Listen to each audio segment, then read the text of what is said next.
in this session. Then we'll cover the next two more topic in this session, which is a part of the second day training.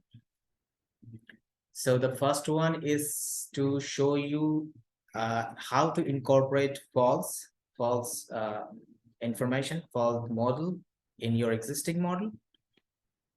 And then we'll see how we can extract Linearments false information out of our gravity magnetic data, and then we incorporate that information into a GeoModeler model. That's the second topic.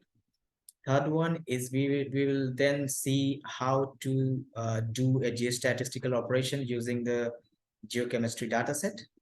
Along the well, we'll try to build a model with the help of drill hole data, and then we'll import the numericals along that well, do some statistical operation, grading in 3D, and we'll estimate the volume of that particular grade cutoff to see how we can simply manage those operations using GeoModeler. The fourth one is we'll see how to do the forward calculation using your model. Like you have initially built a geological model, then we'll try to estimate the forward response, forward gravity and magnetic response out of your model. And how we'll do that, we'll see in the session 4. So the first one is to incorporate fault information in the model, and this is the slide particularly designed for that topic. So let me just go ahead and give you some brief description how GeoModeler read the faults, how we can make GeoModeler understandable that these are the faults, and how we can incorporate it with the series and the faults and able to execute it properly, so that the existing model does have all the information, including geological series as well as faults information in it. So like the same, a geological unit, it's in a nature, geological unit is not that smooth everywhere. That must be disturbed using some discontinuities, which may refer to faults, lineaments, fractures, whatever. So those complexity, sometimes we need to add into the fault to make it feel real, feel similar to the real nature. So in that case, a fault could be different types. It could be normal fault, reverse fault, recumbent fault, overturn fault. We can do some manipulation in the data set and prepare some notes that how we can simply execute the complexity into the fault. We can do it various methods. We can do it in various methods. The first of the most important thing in the fault is to limit the fault, because sometimes faults may not be very long. It could be a minor fault, a dotted fault. So it may be an infinite fault, or it may be a finite length fault. So GeoModeler providing some tools, some mechanism to control the fault limit, control the fault geometry. So as per the requirement, you can adjust those settings. You can restrict the fault into the certain limit, and make it work like incorporated in the geometry. So in this slide, it's just referring to infinite and finite fault, which can be controlled by establishing rule of kind of chronologic governing which faults stop on other faults.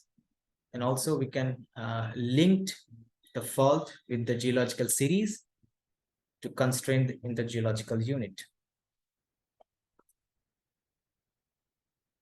So how we compute the fault, how GeoModeler read the fault information, what data we need to provide into it. So GeoModeler interpolates a scalar field, potential field, by treating fault trace contact points as equipotential of an isosurface in 3D, and fault orientation data as a gradient of the field. It's like a correlated variables.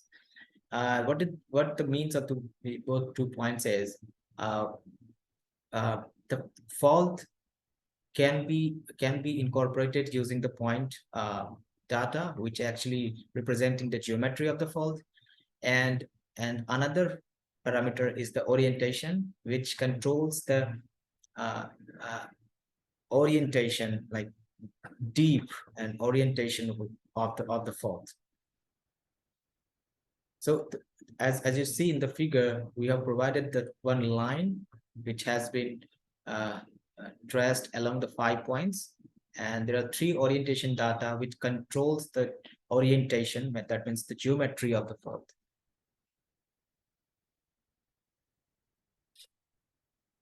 So any formation, the green dot is representing a particular formation, has a sudden drift, some drift into it. If we don't incorporate any fault information in it, it will simply join those all points in a continuous line.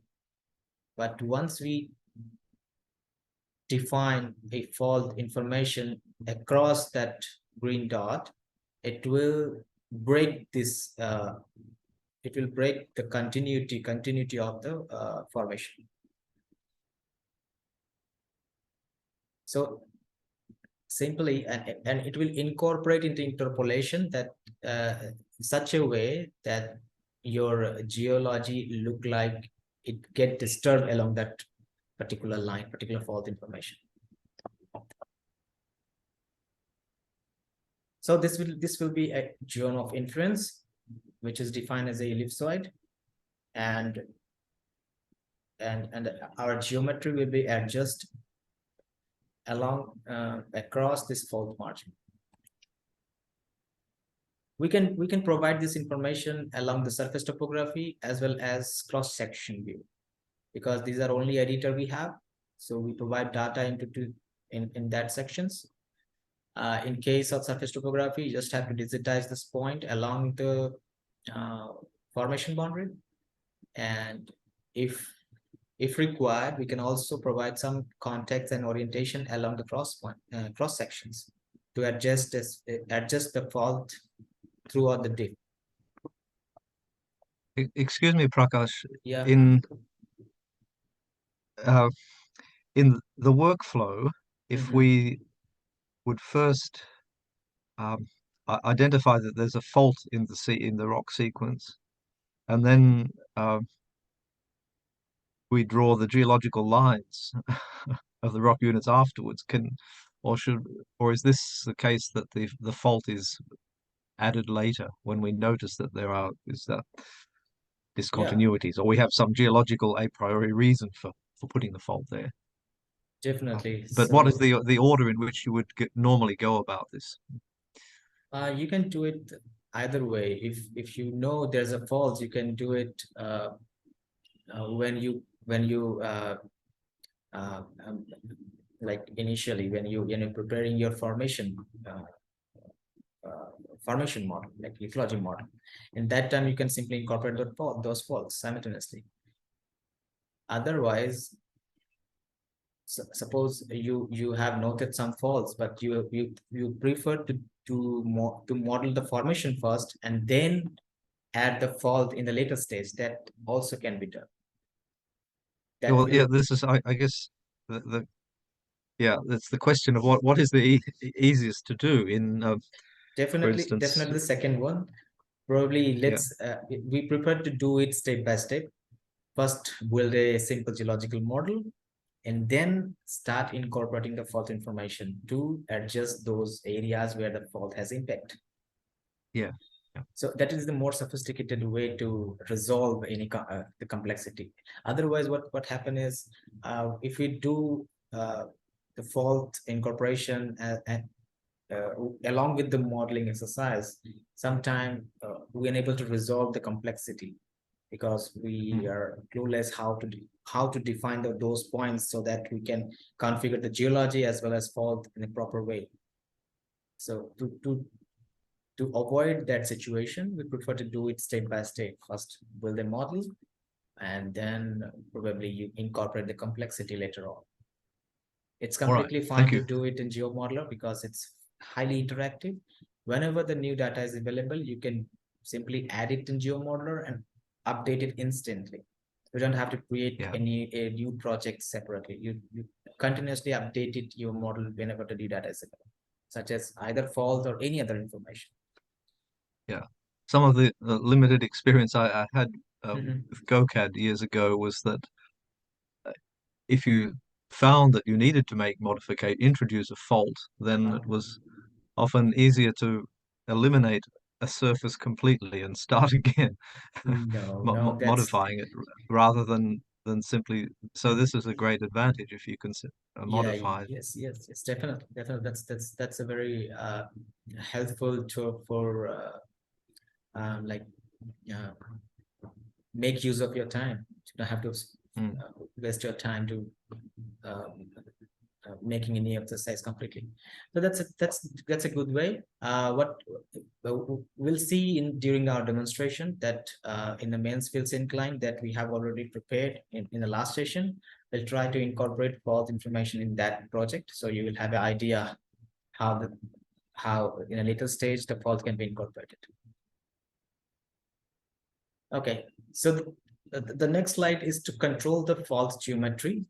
Suppose in case of infinite fault, because sometimes not always necessary your fault has a infinite extent. To control the fault limit, we have several parameters that we can simply assign to the fault attributes and limit the fault based on that, such as horizontal radius, vertical radius, and radius of inference, that we'd say. So these parameters basically define as a like a length in length, like what would be the horizontal radius, that means in a horizontal sense, what would be the length of your length of your fault extent, that could be controlled by this parameter. The vertical radius is basically limit of to the depth. If you are providing the low vertical radius, that like low value of vertical radius, it will limit the fault extent uh, uh, through the depth. So this is how we'll show you how we can incorporate those informations. So this is a simple theoretical diagram of the fault limit. In case of infinite fault, we can simply incorporate it like a vertical fault. This is an example of a vertical fault. You'll see the traverse profile along across the vertical across the fault. You'll see the margin is completely sit down. In case of finite fault, you can simply control the area of influence with this fault, so that your zone of influence is not very large in that case.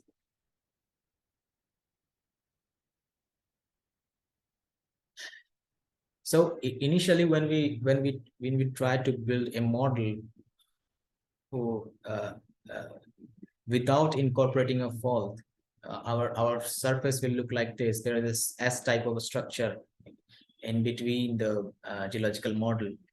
This is because the data is not honored by the fault right now. Once we define the fault parameter, fault information, which is represented as a green dot here, and in case of infinite fault, we'll see the complete infinite shift of the formation along that line, across that line, the red line. And in case of finite fault, our geometry will look like rest of the three images here.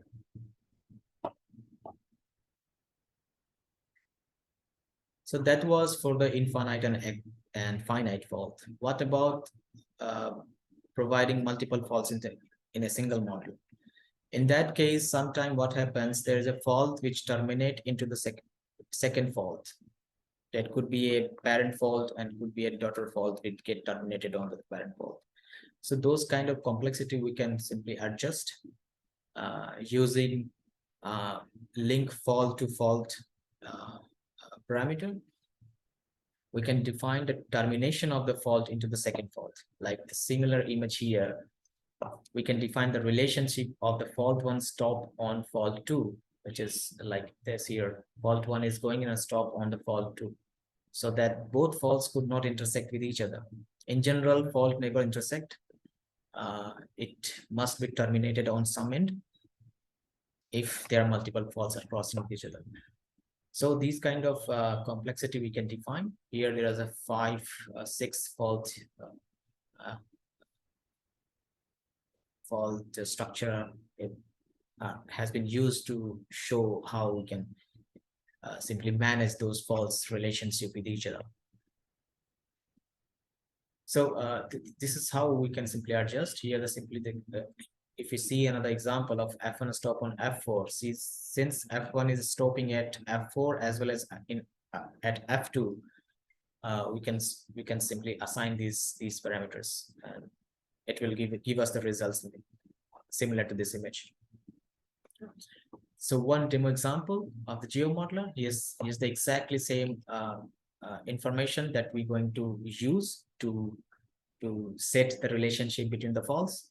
Here's the pink one is the mother faults, and this mother faults is actually F2 is going and terminate at the end of this pink fault, and this is how we assign this parameter to this complexity.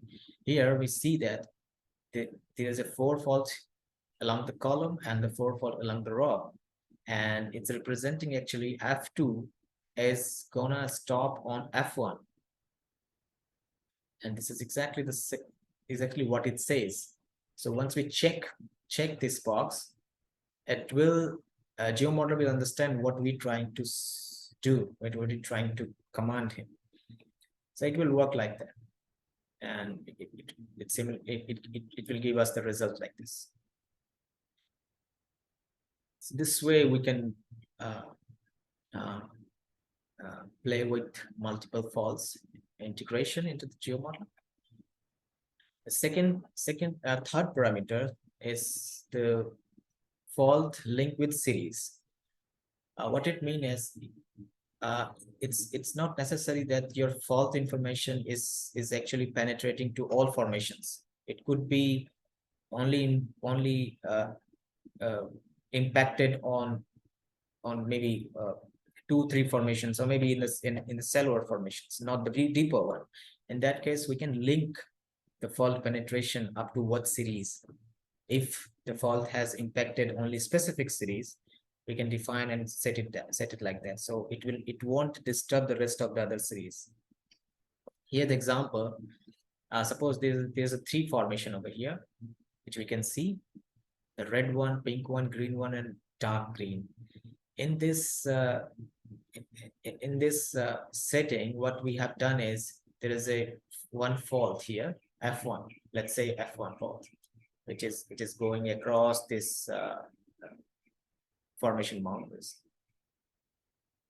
Once we assign the red series is actually impacted by the F1 fault, it will impact only the F1 series, and rest of the 2 series are continuous because we haven't checked these box here. That's why it was not disturbed by the fault. Only F2 for the red one is impacted with the F1 series, F1 fault. If we have checked this particular box here, in that case, the purple will also get impacted by the fault. This is how we adjust the we link the fault with a specific series or maybe the all series. Okay, so this is that was for setting the attributes in the GeoModeler, and now we will see how to use gravity magnetic data to extract the lineaments out of it, and then incorporate those information, the lineament information, into the GeoModeler to facilitate the modeling exercise. Suppose we don't have any already observed data from the field. In that case, we have to use other sources like gravity magnetic data to see what we can derive out of that data. And one of the major information we can simply extract is the lineaments that could involve major gradient change, any steep incline type of structure. So those high gradient zone could be an indication of the fault. So those data can provide help to extract the fault information using some geophysical techniques. And here, what we use is, in geophysical technique, we use gravity data to calculate the upward continuation grid. The upward continuation grid provides us the deeper responses. As much as we go the upward continue, we'll able to achieve the deeper information using gravity marine data.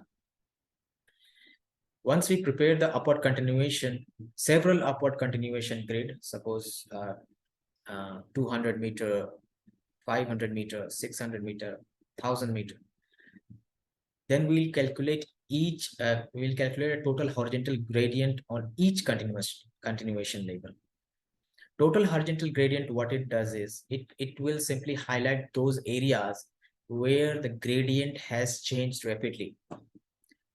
And those high gradient change is actually indicating the presence of discontinuities. Let's say any major fault slip kind of structure.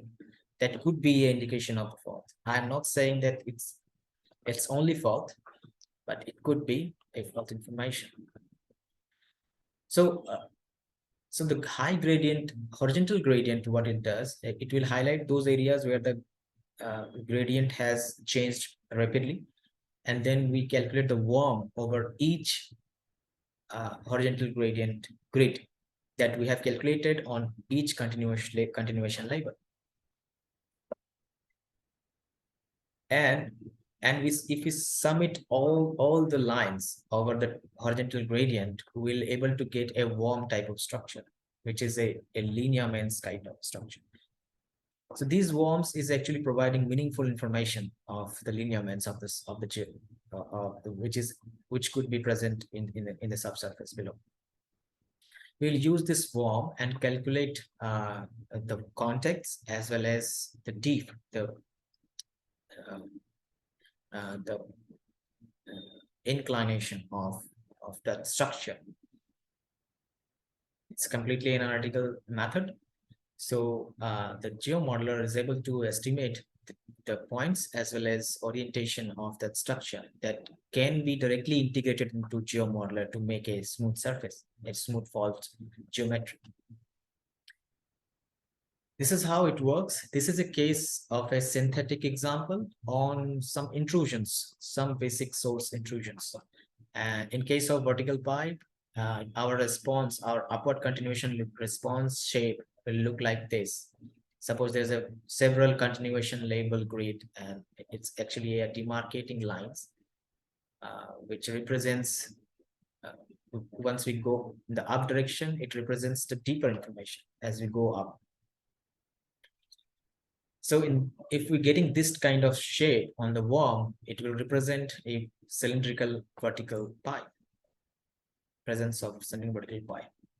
In case of this type of structure, it is not very prominent change, but there is some sharp curve like this. It represents a spherical cylindrical shape with a vertical like it's going sharper when we go below. This kind of shape it's actually representing when we get this kind of worm structure.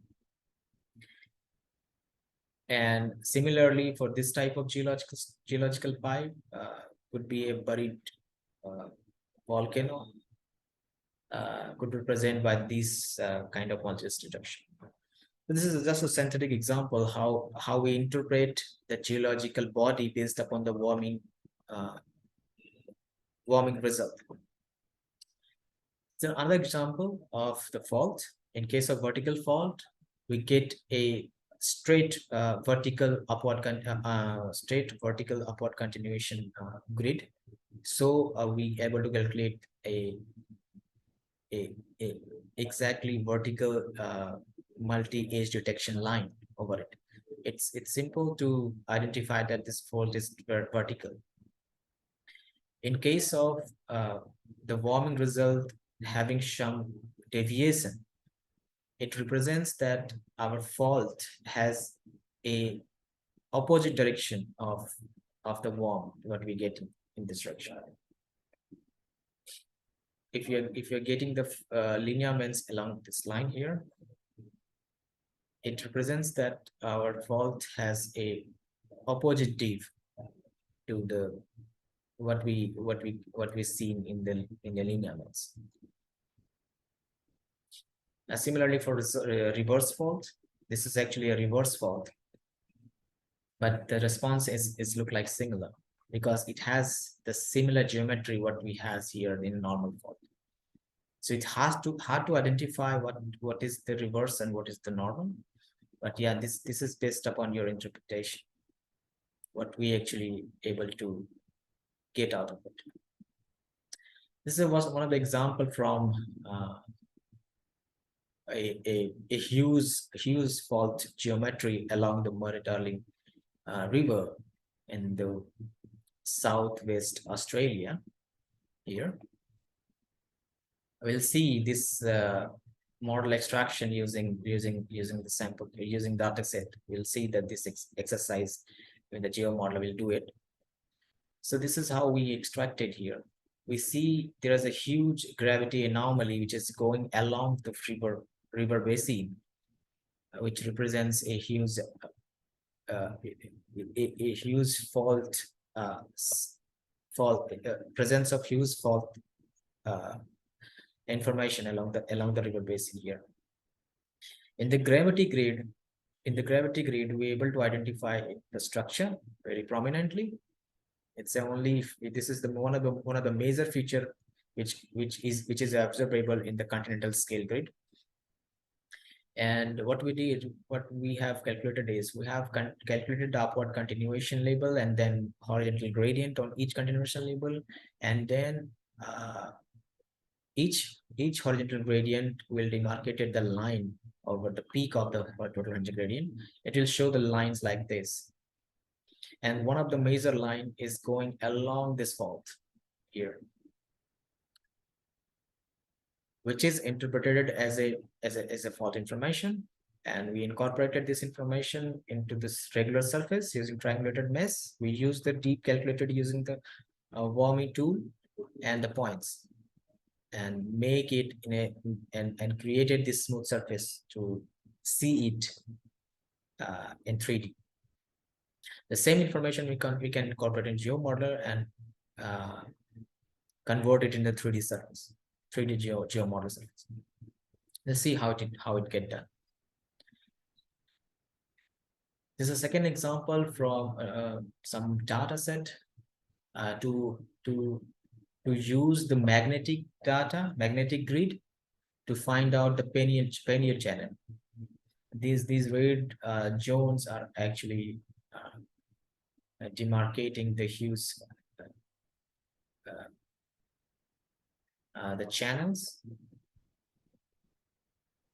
And using warming tool, we're able to identify the gradient change between which is a marginal part of the channel and the basin, and we're able to identify nice geometrical structure which actually representing the paleo channel using this magnetic data.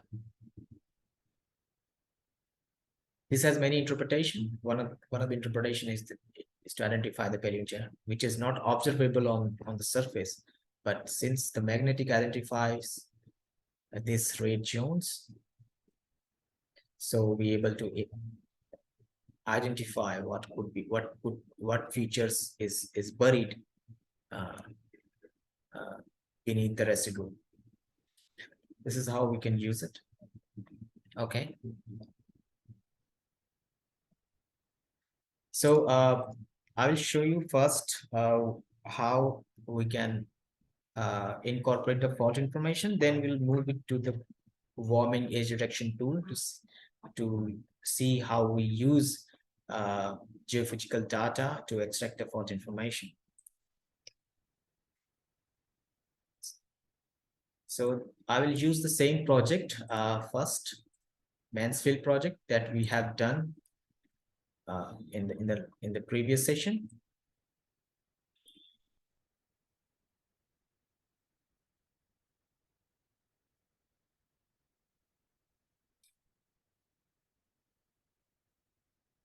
Yeah, hope you remember this. We have able to create this geological structure.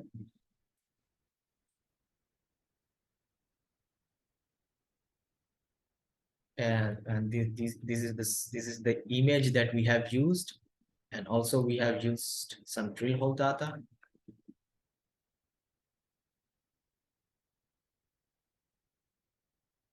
Now we're gonna incorporate some fault detail into this image, since we have some information of the fault which is observable on the map.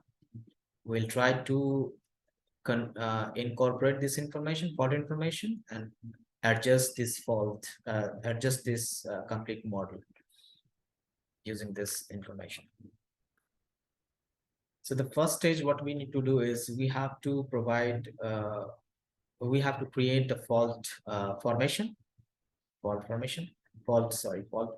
geology first, create the name of the fault, and then we'll adjust some point over here so that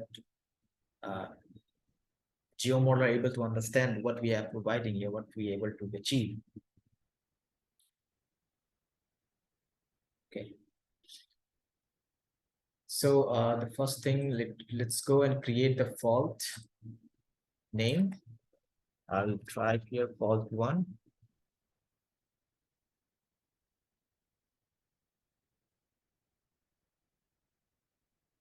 And fault 2.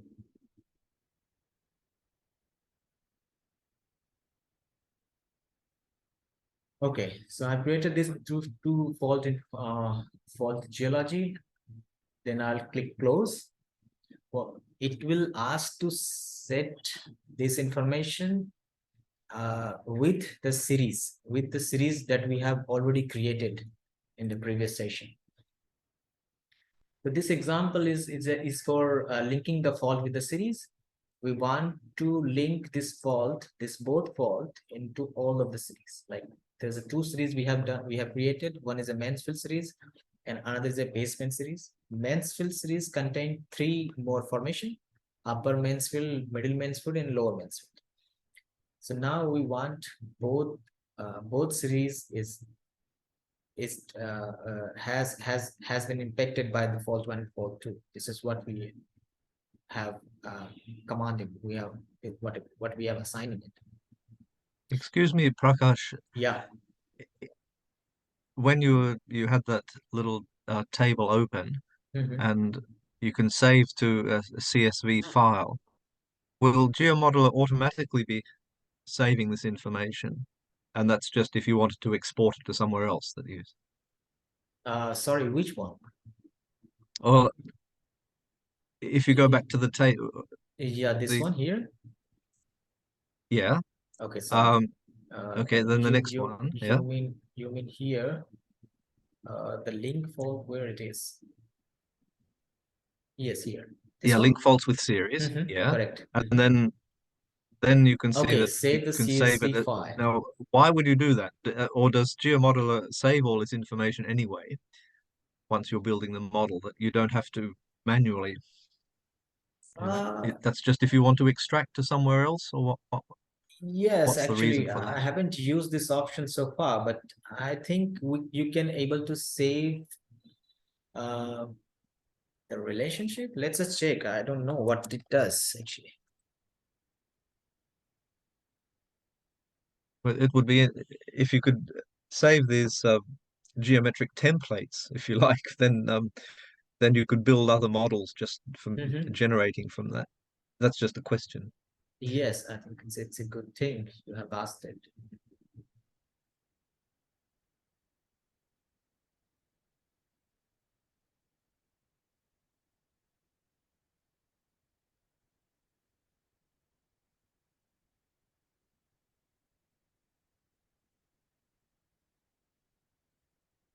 Yeah, probably this is just for your record purpose, you know. Sometime what we need to do, we can also run the task, you know, if you are like, Yeah, you have the project but you want to send this project to someone else, what you can do is you can share the task file of the whole project and the data set that you have prepared. yeah, So in that case, yeah, you have to provide all the information that you have utilized as yeah, a file. So yeah, I think this is a part of it. yeah. You can So it's save. really just that's mm, Yes, you can save it for your record purpose and for sharing purpose yeah. to your colleagues. That's So nothing that's really big. like metadata there. It doesn't actually contain any real Right. orientation data. Yeah. Yes, yes. It just information that we actually looking here. That's it. Okay, thank you. Yeah. Welcome. So the next thing is we have already assigned the fault link with the cities. And now we're gonna trace the fault along this line. Suppose we could take a pencil and I'll try to, oh, sorry. I'll digitize, trace it again. I'll digitize this fault here and assign it to, hope you remember how we assign any data to the existing formations. I'll assign it to the fault one, click create.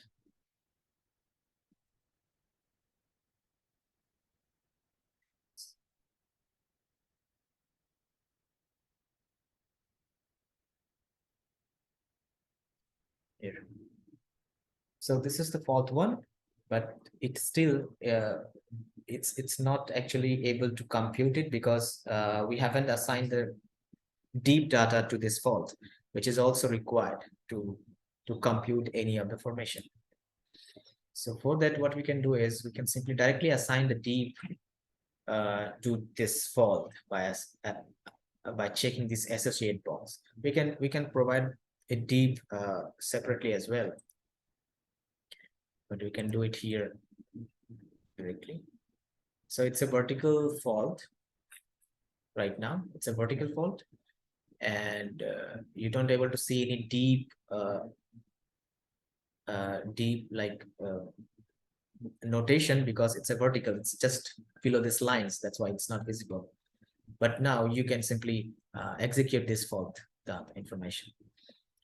If I calculate the fault only, it actually GeoModeler is able to interpolate this fault because we have supplied the sufficient data to create this fault.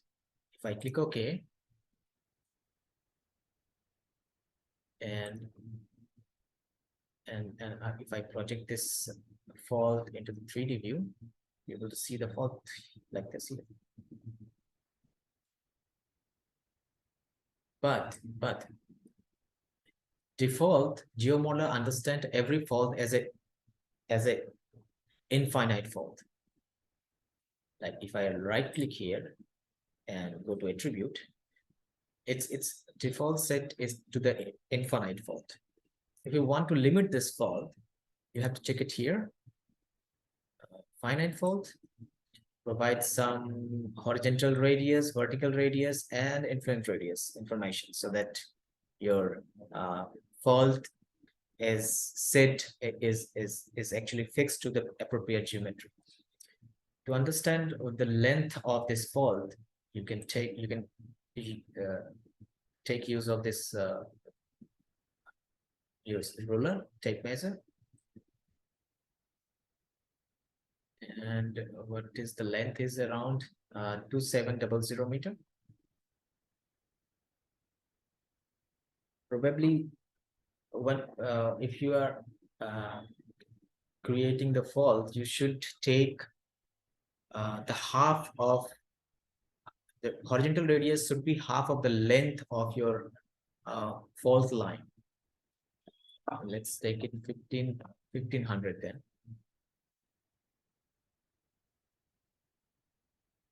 I'll use some reading as of now. And influence, radius of influence, that depends upon how much influence you want in this region, in this particular region. This is it. If I calculate the fault again,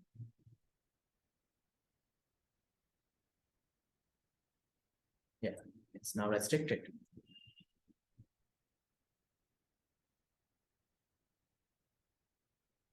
It's a vertical fault and has the influence radius 3000 meter and 1500 meter for horizontal radius and 1500 for vertical radius. If I increase the vertical radius, see how it gonna respond. 5,000.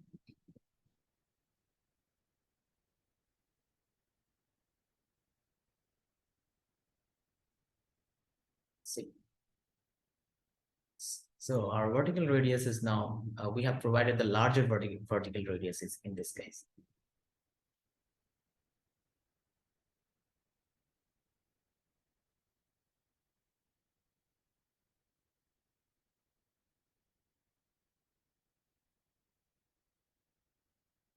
So this is for uh, uh, one fault. Let's digitize the second fault as well.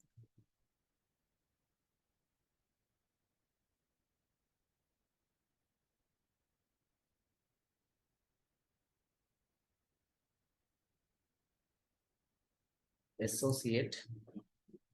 I'm just right now I'm just creating both fault as a vertical fault. Then I will try to um, provide some different deep information into it so we can see how it changed the geometry.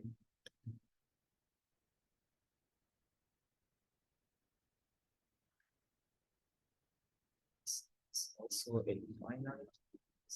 So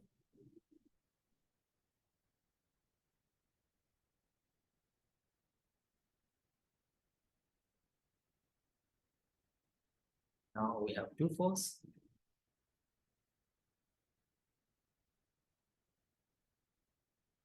Here. So both faults are vertical. But suppose I want this fault to be terminated on this fault. For that, we have to assign some deep to the right fault so that it will go like this and then try to touch the first fault. Okay. So for that, what we do is just to provide some different deep information. This time, supply the deep by assigning some deep data over here. That's just 50.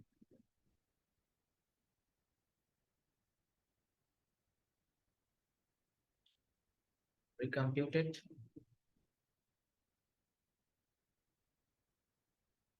See, what happened here is, since we haven't assigned the fault relationship with the fault as of now, it's just intersected the first fault. It's just by some little different fee, let's say 70.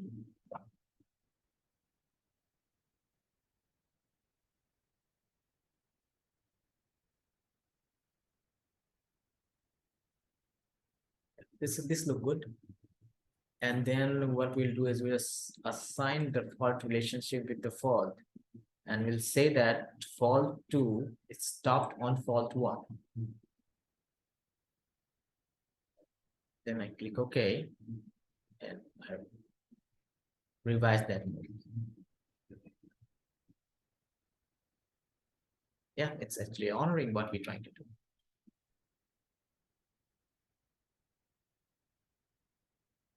So the fault 1 is stopped, the fault 2. This is how we play around with the fault information. But this is but to see the overall changes in the geometry and shift, we have to compute both formation as well as fault together. And before we do it, we have to do some refinement in this data so that our geometry looks uh, very, suppose in this case, our this formation, the boundary of this formation is going along here, which is not uh, uh, reflecting by this line only. So we have to break this line.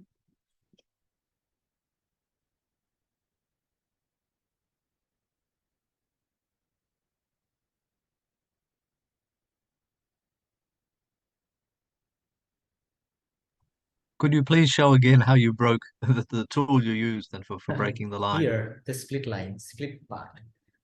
So the basic tools that allow you Oh, to yeah. manipulate the data points is actually following this particular reason, to add, to create lines, to move the points, to move the object, complete object. You can select this tool and you can simply move the entire object through here to there. This is to delete one single point. This is to add points. If you're trying to, if you just click over it and try to add more points into it, it's not actually reflecting here because set the appearance line width to 3. Okay.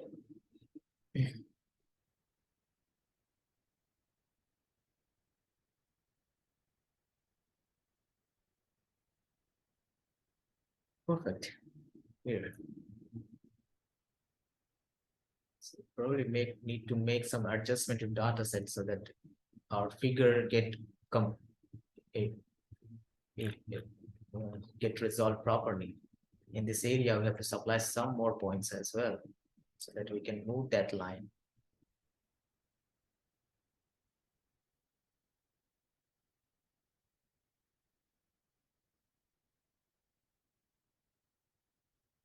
So this area, we don't have any data point in this area.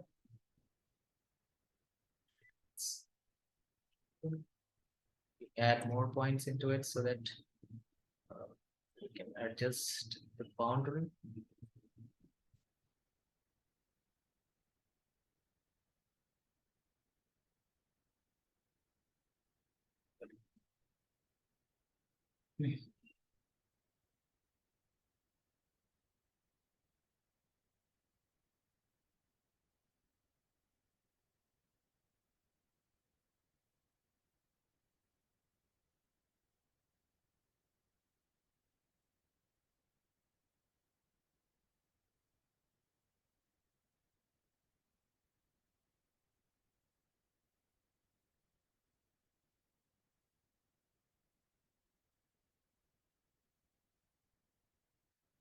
Then we can digitize this remaining formation so that we can simply able to resolve these structures.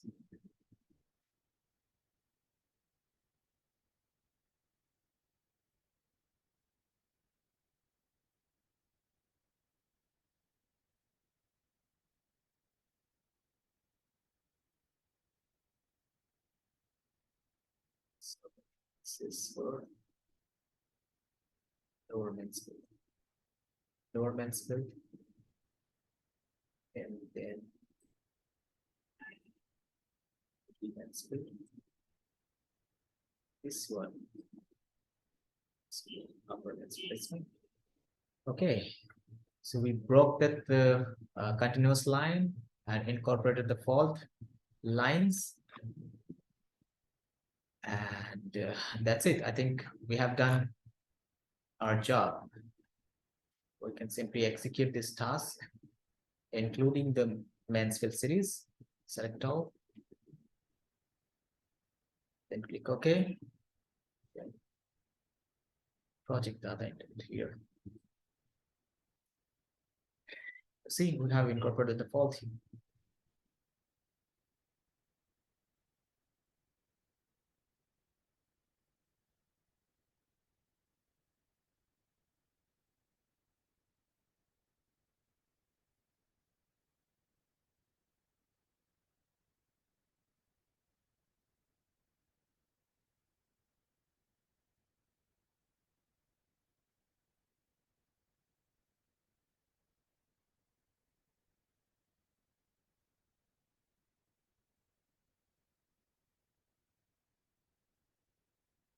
since the rendering quality, the cell size of the render is not that large, that's why we are not able to see the high configuration picture in 3D view.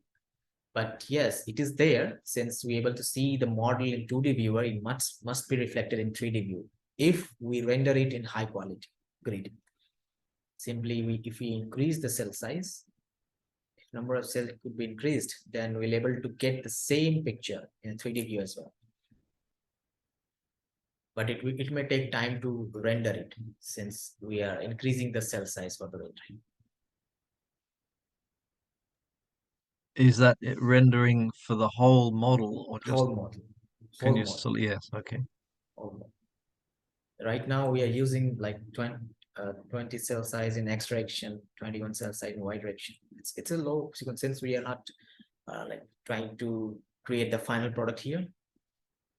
But it is there, since we're able to resolve the model. The exactly model is actually configured. It's already loaded in the GeoModeler. We have computed it.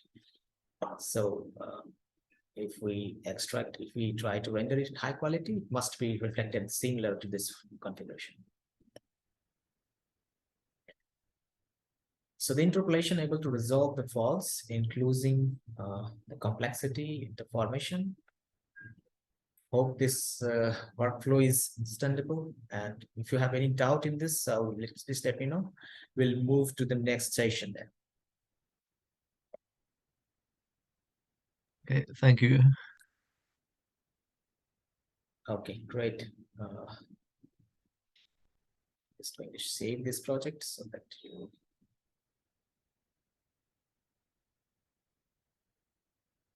Okay, let me just show you one more thing.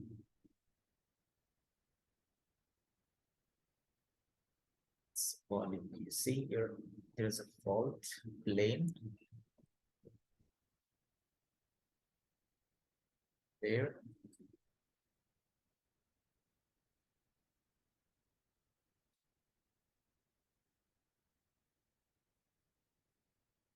The rest of the thing just for a visualization purpose. You can click mask, like if you want. You can click it in any direction and see the changes of the geology.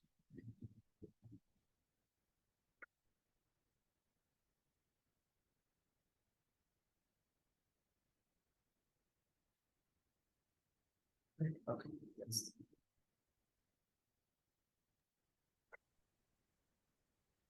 The next One thing, other general question about yeah, building sure. models is Mhm. if you have Yes, a raster map a raster map, and yeah. then yeah, of the geology, so just like your Mansfield one, then there's one case study I have which we used to build GoCAD models. Okay, So I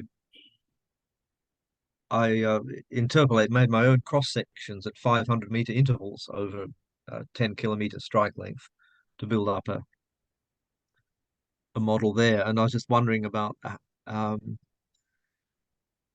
if we import those sections in the raster map into GeoModeler, and then you should I mean, then digitize each unit that's in the so build the model in that way? But can I also be using the sections as well as the yeah, as it's the a surface map? understood. Yes, it is actually a general procedure in GeoModeler. We can import the raster map, but in that case, you have to geo-register it based on the Yep, coordinate reference that's map. You yep, can that's fine. create I've got that done. Yeah, yeah. you can create the sections. I have that example actually, but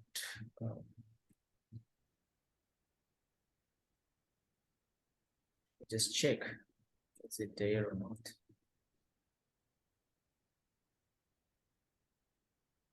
Here, yes. No, this image probably some other. Let me just check.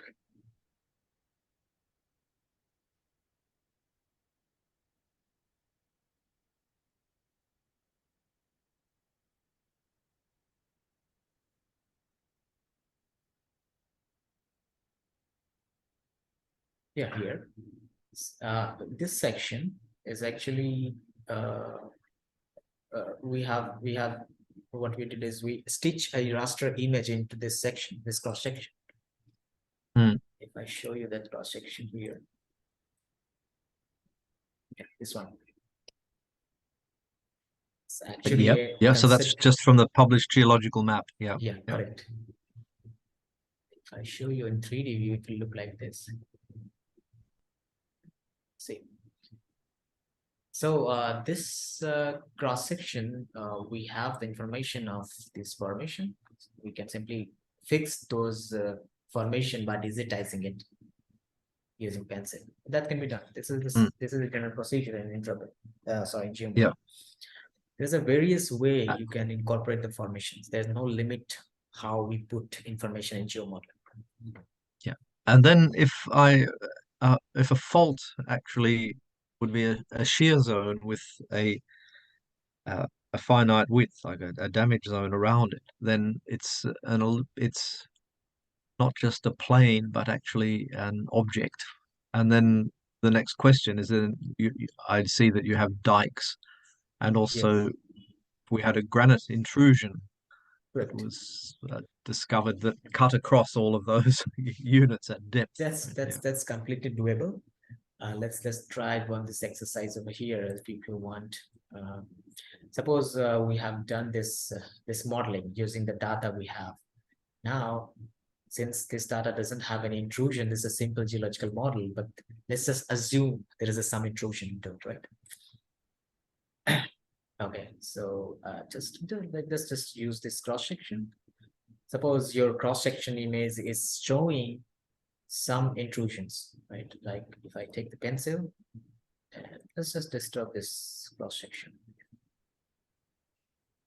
This is the intrusion I wanted to incorporate in GeoModeler. Mm. You can intrude infinite number of bodies in any direction. There is no limit. Just have to define the points and appropriate data. That is Yeah. what we need to learn how to handle those points, those data points to it. But since we haven't assigned this body, let's just define this formation like intrusion, color. Let's just assign the blue color. Okay. So we have added one body intrusion formation. If I click close, it will again ask to set this formation with the rest of the series. So then I will assign this intrusion as a series, but since it is an intrusion, it has to be Yeah. disturb the rest of the formation. We have to assign it in an erode nature of geology, Yes. you know, Yeah. not the OnLab. OnLab doesn't have to do with erosions, Yeah. intrusions. You know. Then we have to commit it. Okay, that's fine. And also, we need to set the chronological sequence. Since what we did here is we have intruded this formation up to the top formation. That means this intrusion has a chronological sequence. Like, you know, if you see it chronologically, this intrusion event has been happened after depositing all the sequences. Mm. So we have this has to be go on top of every formation. Yeah. So the first basement has deposited, then Mansfield formation has deposited, then intrusion has happened. Okay. Then we can assign this intrusion, this body to the intrusion with the associate this because deep has to be assigned to every body, every series. Mm. This deep is actually going outside direction. This has to be reversed so that our body should be interpolated inside, not outside. If I compute it again, Yeah. all the fills, and then show it into review, it is not visible. It is not actually able to convert it in the 3D model. Please the render quality on this image. Yeah, here.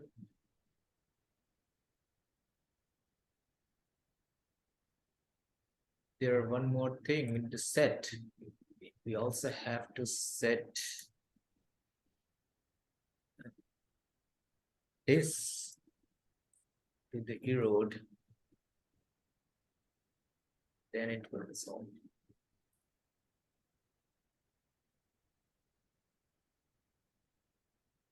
Hmm.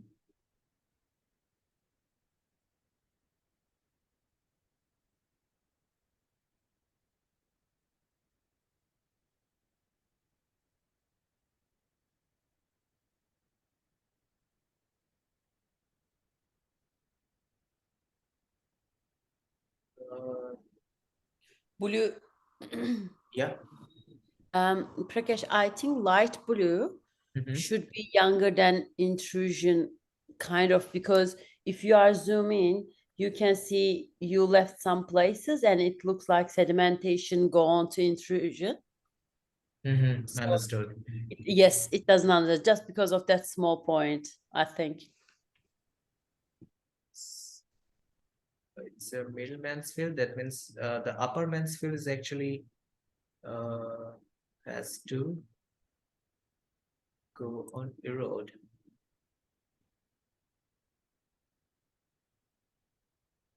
I think that's fine. Okay. Mhm.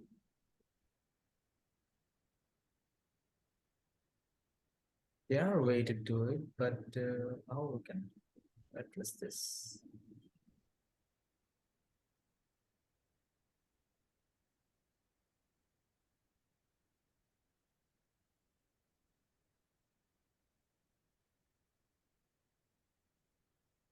I know how to handle it.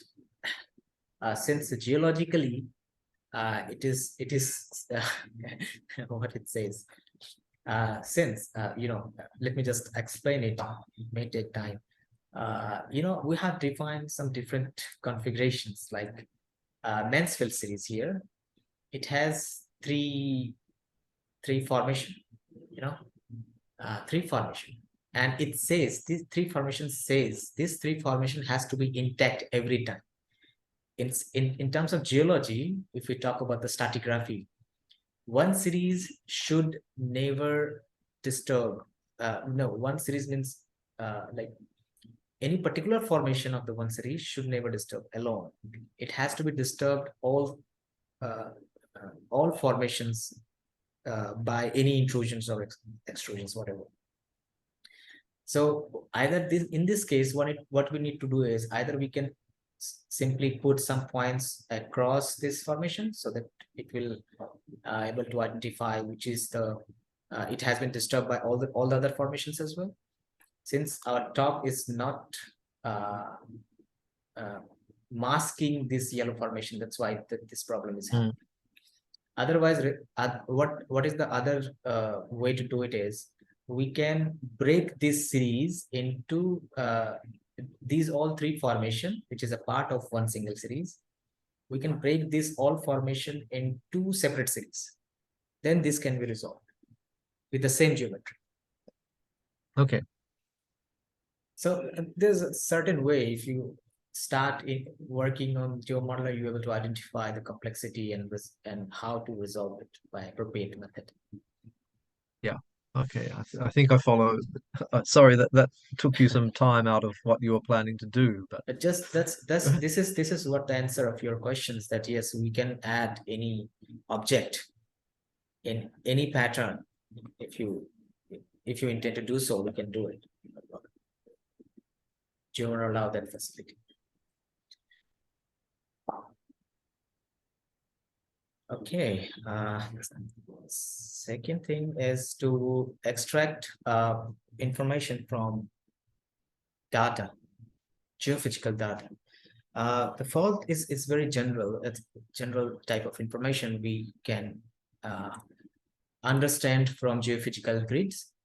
Since geophysical data such as gravity, magnetic are sensitive to the lineaments and any disturbance which is present within the subsurface. So we get some anomalies pattern along the structures includes anything like incline, anticline, syncline, any fault structure, any fissures. So those kind of structure, it's visible on the geophysical grids. We can simply delineate the structure using some geophysical techniques.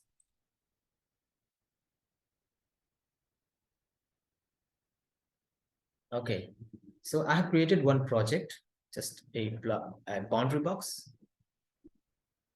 and you're able to see that we have incorporated one. This is actually the western part of the Australia, and this is exactly the valley where the Darling River is actually flowing. Along this valley. If you're not able to correlate it properly, let me just open and show you the exact location.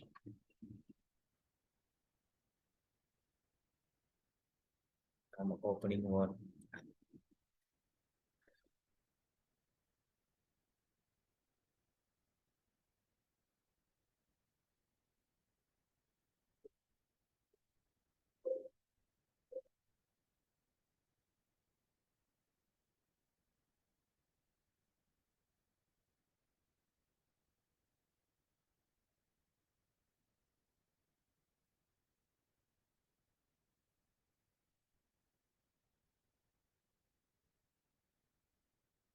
Okay.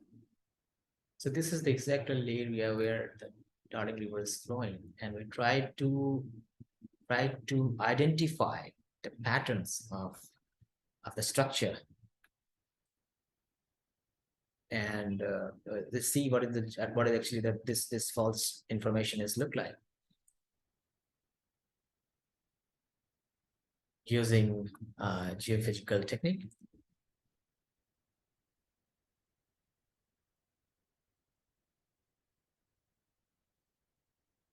Okay.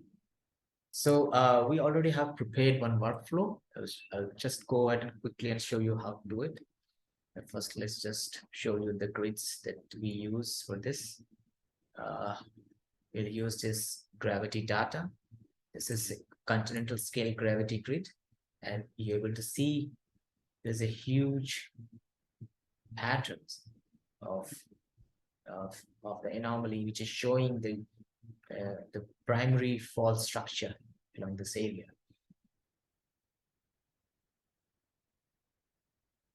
So what we'll do, we'll mask this grid to this certain reason and try to identify the structure. We have a tool like Intrepid Geophysical tool, warming tool, to analyze any gravity or magnetic data, magnetic grid, to resolve the lineaments. We can simply use this information, use this tool to extract all this information. I have the recorded task file. I'll simply use it. It will automatically populate the rest of the parameters and the data that we are trying to use here.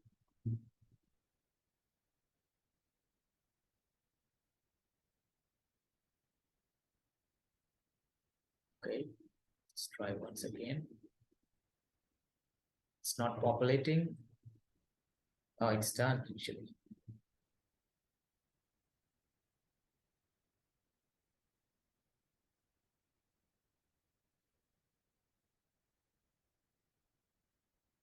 No.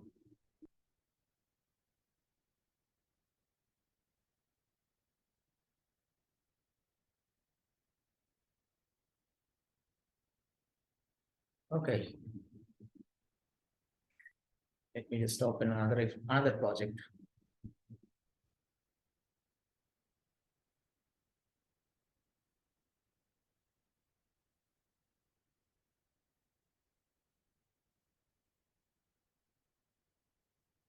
This is the same box.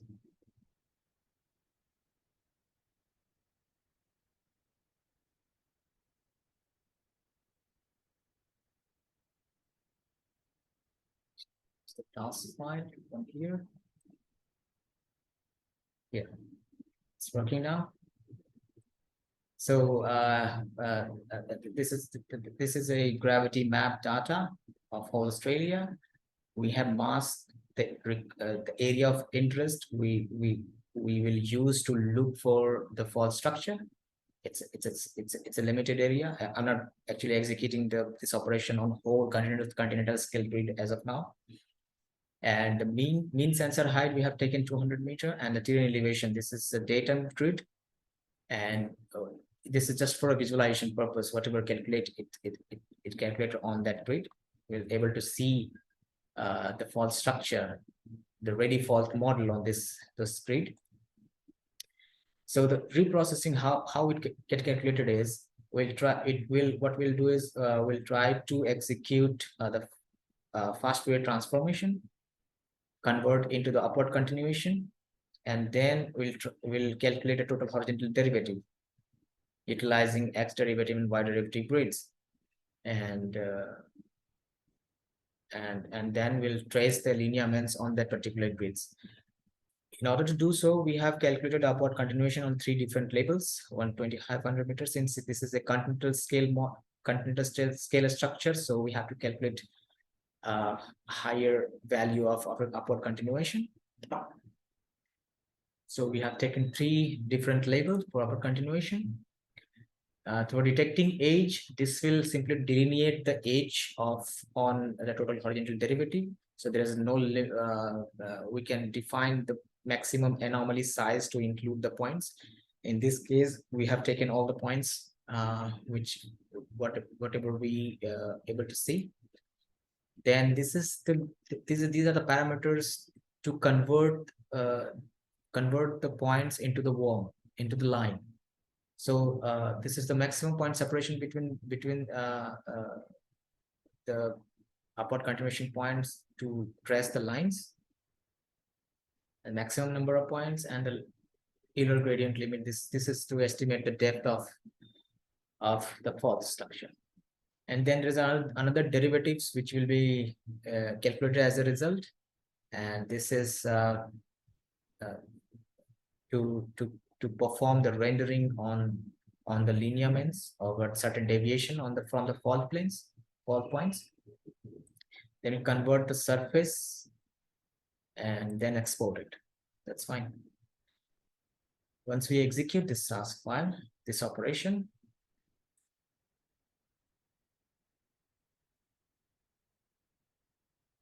we will have all the product calculated.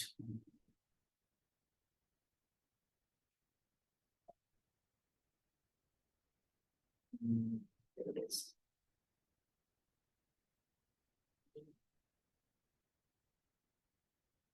Or here.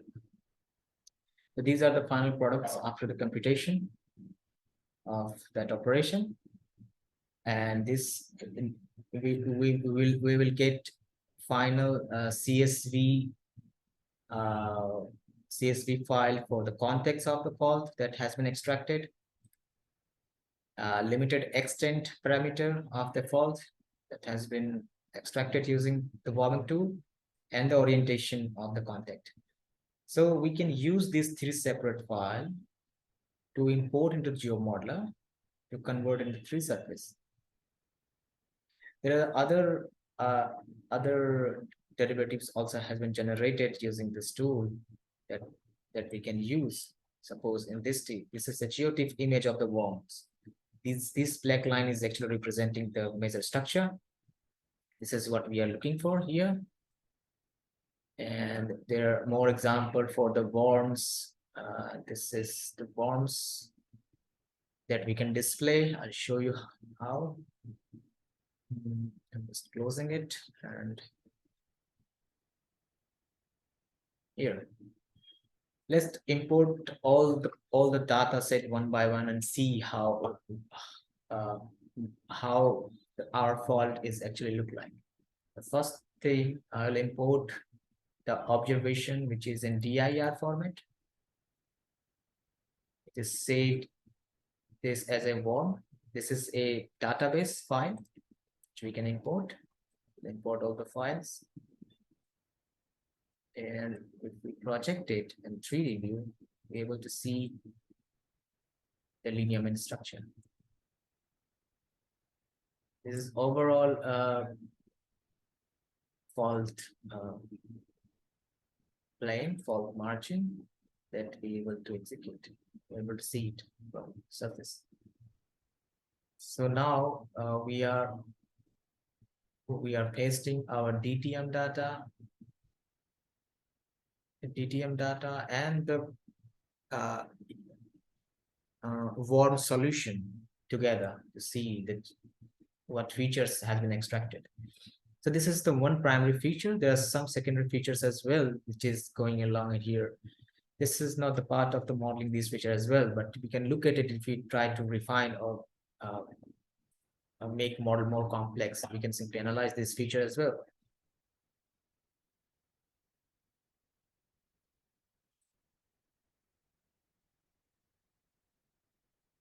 Then there are one more file, which is a GeoT file. We can import it as an image if you want to do a manual digitizing.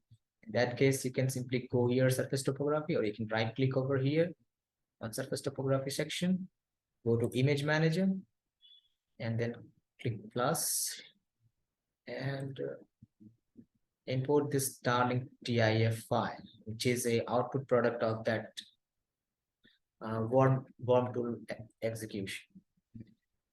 So since it's a GeoTIFF, it's already GeoRegister. We don't have to supply the coordinates into it. We just have to hit OK. It will go and sit directly over the surface topography viewer. If I project this into 3D view,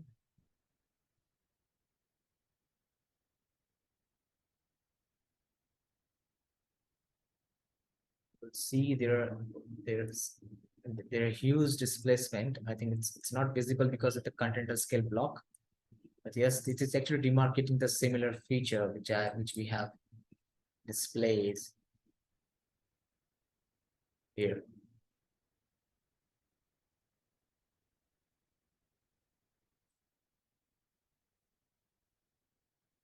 So if you intend to digitize this manually, we can simply trace this fault and convert it and provide some deep information and make it through the surface. There's one way to do it. Other way is to use the direct file as a result of the worm tool to create this fault information. The first thing we have to create some geological formation first. Let's just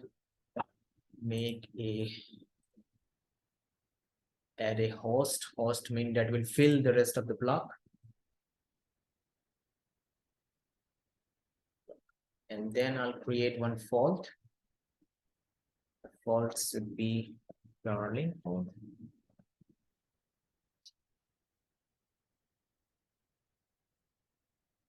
Okay, add those. Set the Darling field the host series. Click OK.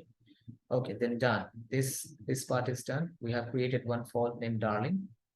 Then we'll try to import those 3 CSV files as a result of the worm tool.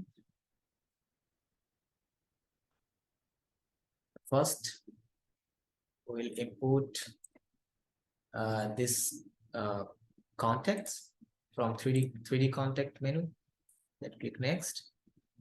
We have a header information which is not relevant in this case, so we can skip this header. The last header will automatically detect it by the column, and that's it. We can click next and we'll try to match set all the required information which need to facilitate this exercise. Suppose the geological formation and fault. Since we already have created the Darling fault name, so we don't have to use our file contact name which is available on the file. We can directly sync those information to the already prepared fault name here. And then X should be synced with easting, Y should be synced with northing, and Z with the elevation. That is fine, correct. And now we're trying to import this contact information to the Darling fault information that we have already created. Once you click finish, it will show there's a 12 points which has been imported. And if we go here, we're able to see all these data, 3D data. These are the points that we have simply created, imported from here. The second file is the orientation file. We go and click select the orientation file, and we do the exactly same that we have done for the context. And then we'll use the same manner that we set the Darling false, and we have to recheck that each column has been associated with the right information. Here there's a polarity which has to be defined. You have to set it to the polarity. Click OK, and then set finish. Okay, so this 3 information.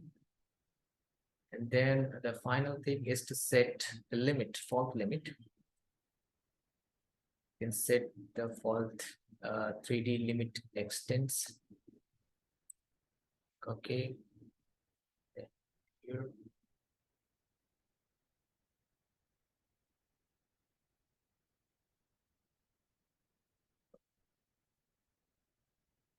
Existing fault. What with existing fault? Okay, that is a more challenging work to do. It's just computed. If I compute the fault only, and so the Darling fault is visible in the section, we'll calculate it, and then we can simply show it in 3D. Okay, that's one more problem. It doesn't work as intended.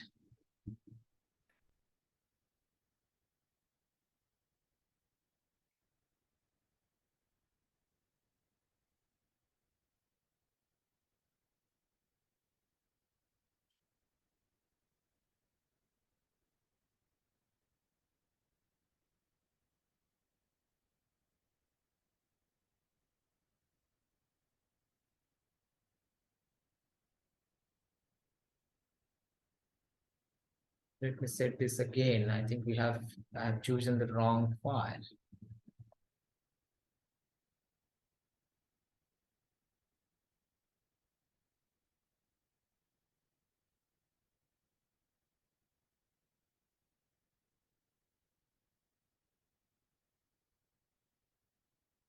Okay, it's the right one.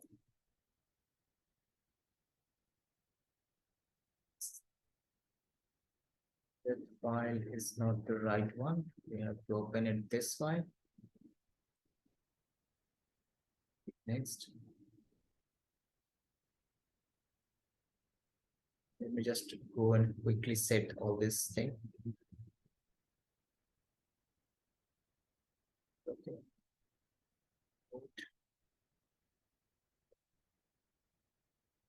And go here for the orientation.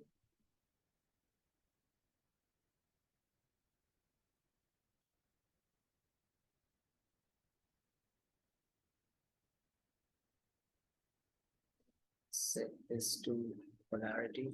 Click OK. I think that is it. Simply execute this file.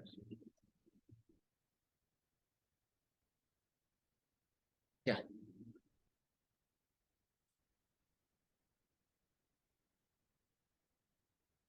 See.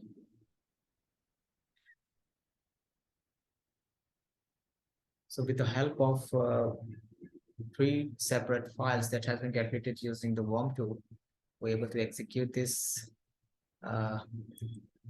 plane without even digitizing.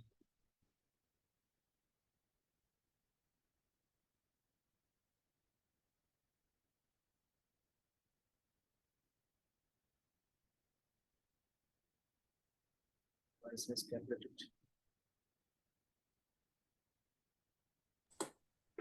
Can I have a question? Yeah, sure, please.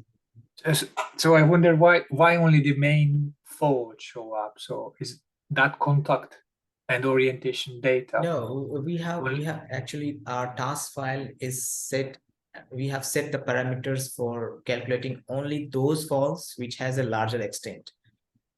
So Okay, we yeah, I can understand. we can Thank you. set this we can set the attribute such a way that this has to be fulfilled to estimate the points, you know, for the fault. So only those relevant faults. If you have objective to model the smaller fault, then you can set the parameters as it is. So only those fault will be created. Sure, thanks.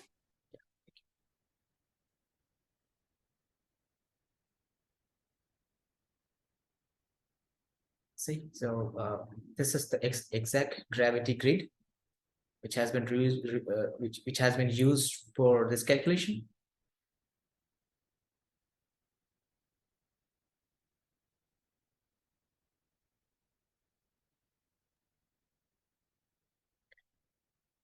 Do you have magnetic data in the same? We do have. We can. Okay, I'll show you that. You don't have to do it now if it doesn't fit into the schedule, but it was just to see how the magnetic and gravity worming. I think since regional in the regional scale geological, since gravity is not that sensitive than the magnetic does, but yeah, since it's a very large feature, it's observable on the gravity as well. That's why we can use gravity to extract this feature. Yes, it's a this signal is also observable on the magnetic data, but those data also can be used to extract the same feature. The seismic survey or profile across the area would suggest that there's a steep westerly dip, maybe 70 degrees from that's just from the seismic modeling. Okay, probably, yeah. I think you may say, I think you're saying right. If there's a information available, then we have to rethink about it, and we need some serious consideration how we can calculate the exact model, so that deep also can be honored with the seismic result. You know, but as of now, for the demonstration purpose, we haven't prepared a accuracy on the task file.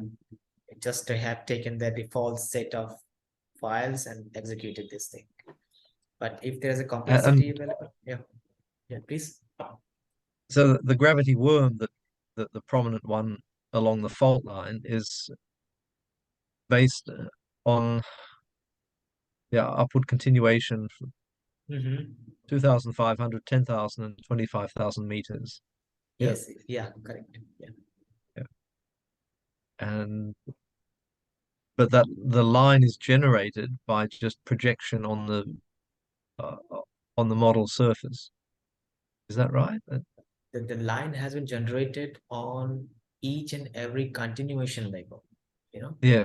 Like the first continuation level on 2,500 meter, I guess so. And second one is around 10,000, another one is 25,000, something like that. So on each continuation level grid, total horizontal grid we have calculated.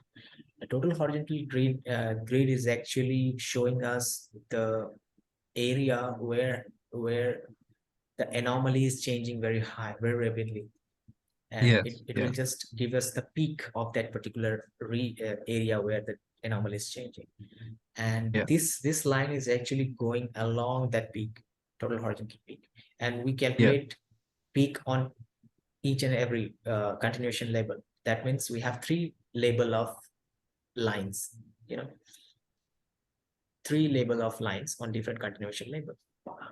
Okay, I think it would more be, I think I can demonstrate it better if I see. So they coincide because it's and therefore it's a vertical structure.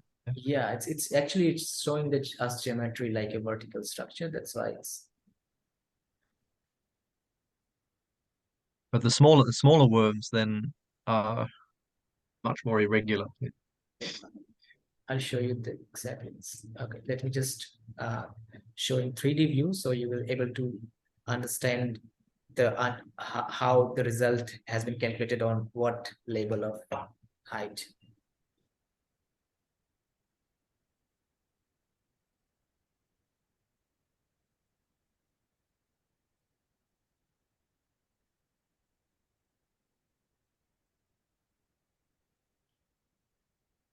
You see, there are three lines here.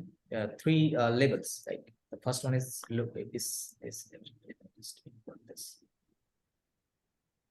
Yep. Yeah. See, the blue one is the below, which is around 205,000 meter.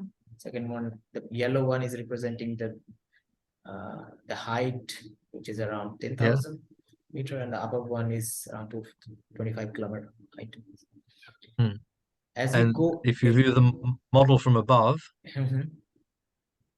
then Yeah, yes. So we see that they're fairly, yeah, they're almost overlapping, almost overlapping. almost coincident. Yes. Yes. So it's a steep, very steep structure from the gravity modeling. Yeah. Yeah, that depends on the gravity modeling.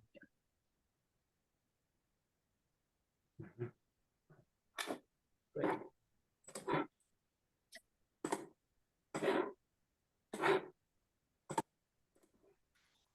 This would make actually, if you added the geology from that Mhm. region, Mhm. would be a very good exercise for you as well, especially because there's a independent seismic information, then it's that you could generate a useful tutorial from this because the geology of the Perth Basin is well known on the western side of the model, Yeah, and then the definitely. Yeah. Archean, Yilgarn, Mhm. Craton in the east. Mhm. So Mhm. Yes, the model will look more realistic when we add more information. And if seismic is there, that will be providing very confident information to the subsurface. So in that case, yeah. How much the model is dependent on the grid data? So like as geologists, we would receive the grid from the geophysicists, like, the processing level of that grid or the quality of that grid file. How much is that going to influence this model, the Warren model? Yeah, it will depend on your data quality, how accurately you have processed the data. So it's very necessarily very important to have your geophases to do the processing properly on the gravity mapping data and provide you the interpreted result, Mhm. or maybe the final processed grids, so that you can calculate these structures, geological structure out of it. If the Mhm. data is poorly processed, then it must impact on your results in some extent. I'm not saying that every time you get the bad result, but yes, it would better to use the accurate processed results, the most appropriate processed result, less free noise. So Yeah, thank you.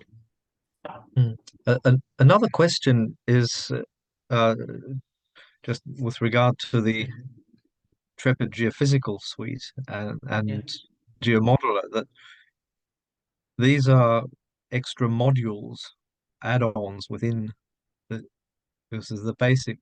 Previously, there was the basic GeoModeler, and then there were additional components like for geothermal modeling or for the inversion. You mean add-on tools? Yeah, so just with regard to licensing, Right now, I could discuss this when I'm in Australia at the end of the month, but Okay. it was just they seem to have there's such a lot now within GeoModeler itself. Yes, I Is think yes. For a independent, suppose anyone have only GeoModeler, so we have facilitated some Intrepid tool into the GeoModeler, so that they can at least run few operations independently without Yeah. having Intrepid license.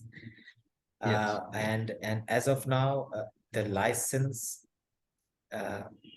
has been actually has been categorized like in a basic, intermediate, advanced.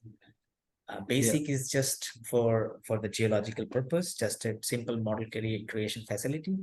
And once you go ahead, once you go to the intermediate part, you will able to run gravity forward and inverse calculation. And Intrepid GeoModeler Advanced categories actually provide you some additional add-on tool to facilitate the warming and grid analysis kind of operation. All right, good, thanks. Okay. So I think you should talk to the Seda for better understanding of these Yeah. tools. So I think she will help you with that. Okay. If any further questions, so please let me know. I don't have any. Okay, yes, I have one model, a complex model from Perth Basin, where we have used this operation to facilitate the basin structure. Just not from here. Hmm. Just for your information purpose, I'm just showing you the model that we have. Yeah, and Helen Gibson had done a geothermal consulting. Actually, it was a Correct. report, I remember. Oh, yeah. I seen that report. Mhm. Yeah, she has done fantastic work on Marlene Basin, Perth Basin.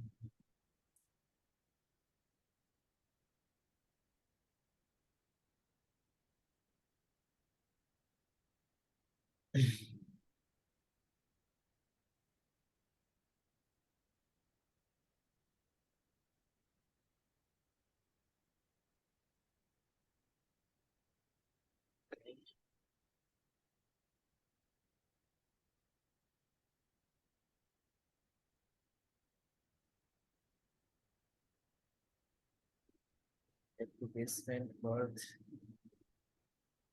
Sorry.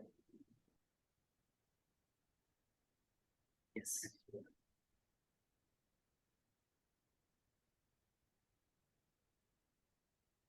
Now, this is a widely studied basin over Perth. Using seismic drill hole, plenty of information has been used, gravity, magnetic, and this is actually a basement structure. But yeah, there is a we able to mark the fault as well using multi-edge detection technique.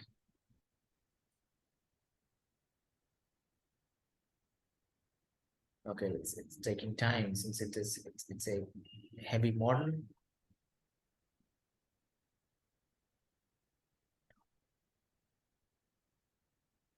Are you running this on a normal laptop, or do you have Yeah, a more it's a powerful it's workstation? very general laptop. I think it doesn't have. I think it's around 8 GB RAM. I'm running Yeah. over very low capacity laptop I'm using.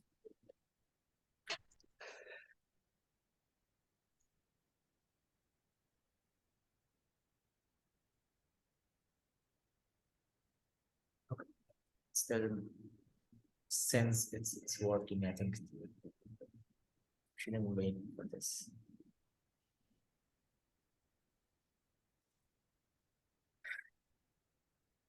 I'll show you once when it get window.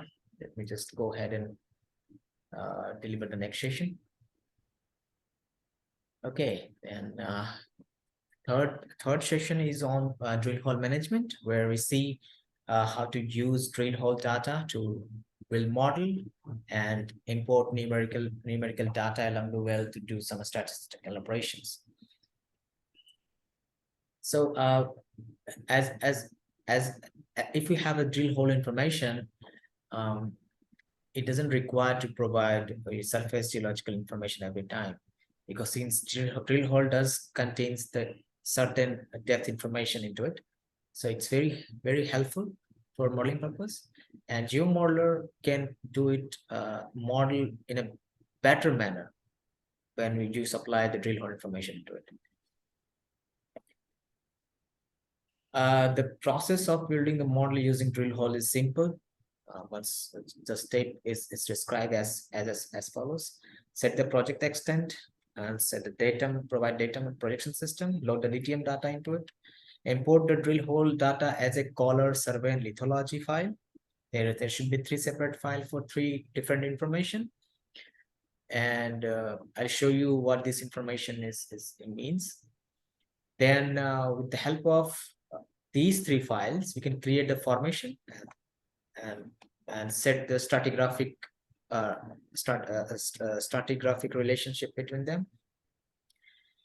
And then we can import the assay data or geophysical log data along the well. And then just the 4th state to create the geological pile and formation relationship on left erode as we used to do with the set the stratigraphic file. And we can simply use the drill hole intercept per formation. This is actually there, since drill hole data contains the lithology information, so we don't have to digitize the formation along the well. It will just read the intersect between 2 formation as a single point, and we just have to provide some orientation data into it, and all model will be calculated automatically. So there's one example from a sample case study, drill hole data, which is visible in this model box, and these are the orientation data and model which has been created using this geological drill hole data. So after creating the model, we can then further do some analytical numerical analysis, since drill hole data may have contained some assay logs, points information, numerical information, which contains the geochemistry or geophysical properties of your geology. So what we can do with it is we can simply grid those numerical data into whole block to understand the continuity of that particular ore body, and so that we can simply mask it to the appropriate grade cutoff and see what is the volume it contains and what economical we can achieve with this. So we do the statistical analysis to achieve various objectives, like we can simply do some statistical operations like cross plots to understand the continuity, geological variability of the mineralization. And then we can do some interpolation in 3D surface using various interpolation technique in 3D, such as IDW, kriging, co-kriging, inverse what it says, polynomial. So this kind of interpolation operations are available in GeoModeler to do it. Then we can calculate the grade estimation using the volume we calculated out of interpolation, and then we can calculate the volume of that formation. So how we can import a drill, this is just showing the option where we can go and import drill hole data from. We can simply go to drill hole data, then click import, and then three files for survey, color, and geology. For importing the numerical data, we can simply go here and check this box, see this option, numerical data into the existing drill hole. It will show all the drill hole numerics along the well as a points. That points represent the certain values of either geochemical or geophysical. Then we can do some certain QC on the drill hole data to resample the points into regular interval.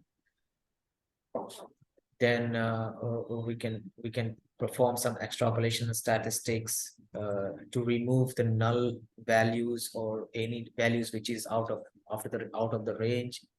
Then calculate the variogram analysis of all the points or any specific formation points for interpolation purpose. We can apply kriging or interpolation on 3D using variogram analysis. Then domain kriging on any specific formation which honor the geological shape from your model as well.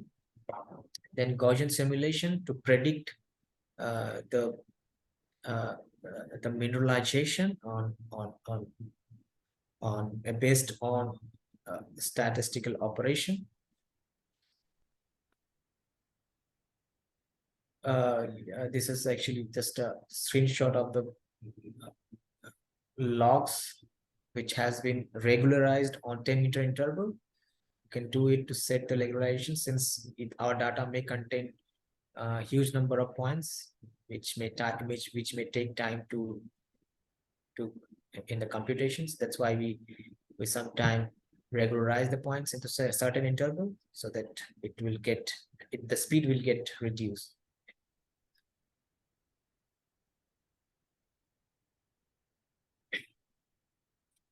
So in the grid and mesh menu, we can do several operations, such as visualizing any particular element in either a 2D or 3D viewer, color clip option to mask any appropriate values from the visualization, histogram analysis, visual filter to mask the values by just sliding the clip option, and then Kriging interpolation to do the 3D interpolation of the points. And then there are some other analysis like cross plot, multi-cross plot for understanding the data in a proper manner. This is an example of the histogram. You can see the number of frequencies which is available for certain element, and try to identify the zone of that area, and there is some statistical values which will be available for our ready reference. For cross plotting, we can simply analyze the geochemical or geophysical information, integrating the cross plot of the multiple fields. And then there is a multi-cross plot regression fields as well to understand the trend of the data along the formation. We also has the mathematical calculator to calculate fields using the expressions, such as we can apply any mathematical operations using this tool here. We can mask the tool, and we can visualize any other particular formation, particular element in respective to particular formation, to see only those formation contain what amount of mineral. This kind of operation we can execute using this tool. I'll show you with an example. And then the numerical visualization operation to mask any particular values to see the continuity along the profiles or 3D view. So in this case, we have masked the 50% of the values, and this is what we're able to achieve. This contains the values of iron field having value more than 50%. This is how we can clip the values to see the appropriate range of the numerical data. The option available for the gridding is inverse distance weightage interpolation, Kriging interpolation in 1D and 2D, domain Kriging with the variogram plot, having correlates with the thickness and 3D UV plots. That's actually honoring the your geological formation into it when we do the Kriging interpolation. This is specific to the GeoModeler software. And the Gaussian simulation for the prediction of mineralization in some area where drilling is not present.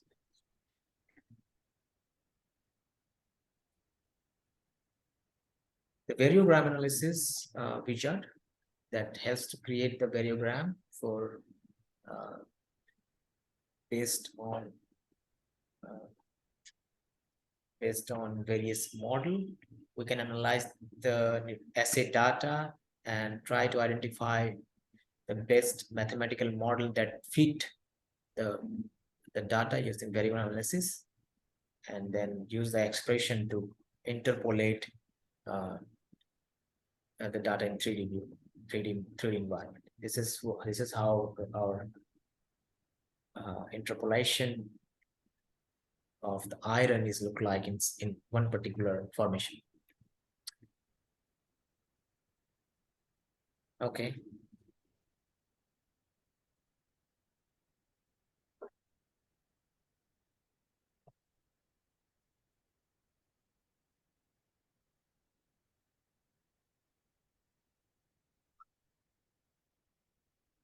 So this is actually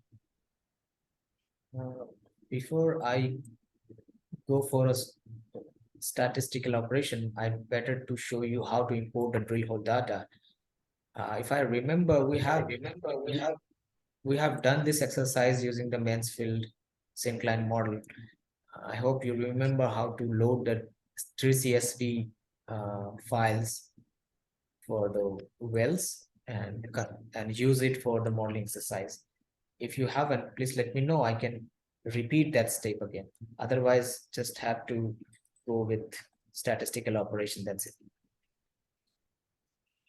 So this is an example from a model, a very highly mineralized area with iron oxide and aluminum oxide. As we go deeper, the content of iron is increasing. Actually, there is a huge number of drill hole data is available for this study. There are some wells is almost horizontal, and some wells are inclined. Not all of them are vertical.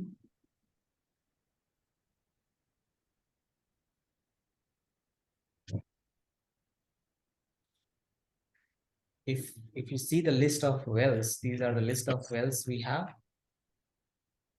and each well contains some numerical values into it. For iron, aluminum oxide, manganese, potassium, no, this is a phosphorus actually, and silica oxide.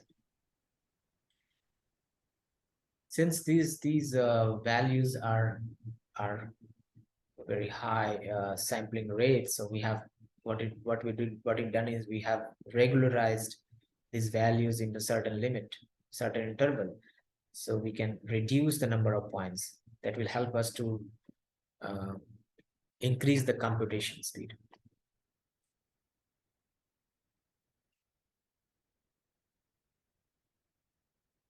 If I show you these are the points, these are the well locations on the surface topography map, and we can see these are the cross sections on which we can simply project the geology into it. I'll show you that. So this is one of the cross sections highlighted in white color.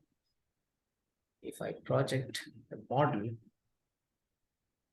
and this is exactly the model that we have created using well data.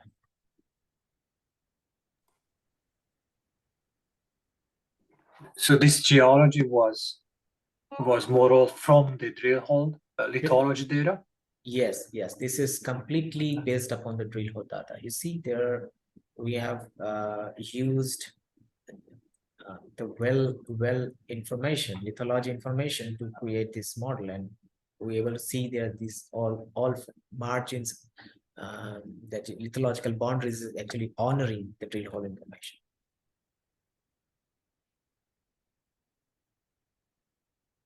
So in this exercise, we haven't utilized any other information, just a drill hole information. Based on that, this model has been created. But did you still have to put into a sequence, a lithological sequence, or because it could be fairly irregular, so might not be obvious stratigraphy correlation between these units, and in many examples, in fact, in real life, that's my observation. Okay. Yes, I think drill hole data, it's quite complex in some areas. The formation is changing very rapidly. But if we talk about the overall formation response, if you are talk about the rock properties, that you may get a variation in the lithology. That's very hard to convert into the model. But if you have overall ecological response, your model will be less complicated than the rock properties. Better I'll show you one model that will give you some idea on how a general model can be built using drill hole. Suppose in some areas my drill hole data is not continuous, and some formation is missing in some drill hole data. In that case, how we can address it? Yeah, exactly. Like you know, if you Understood. model with stratigraphy and you have discontinuous layers or lenses, or oftentimes you know, pinches out. That's correct. There's a way to do it. Just have to understand that okay, there's some well where the formation is not encroaching, not intruded. In that case, you have to play around with the data. This is one example which has been built using drill hole data. Okay, so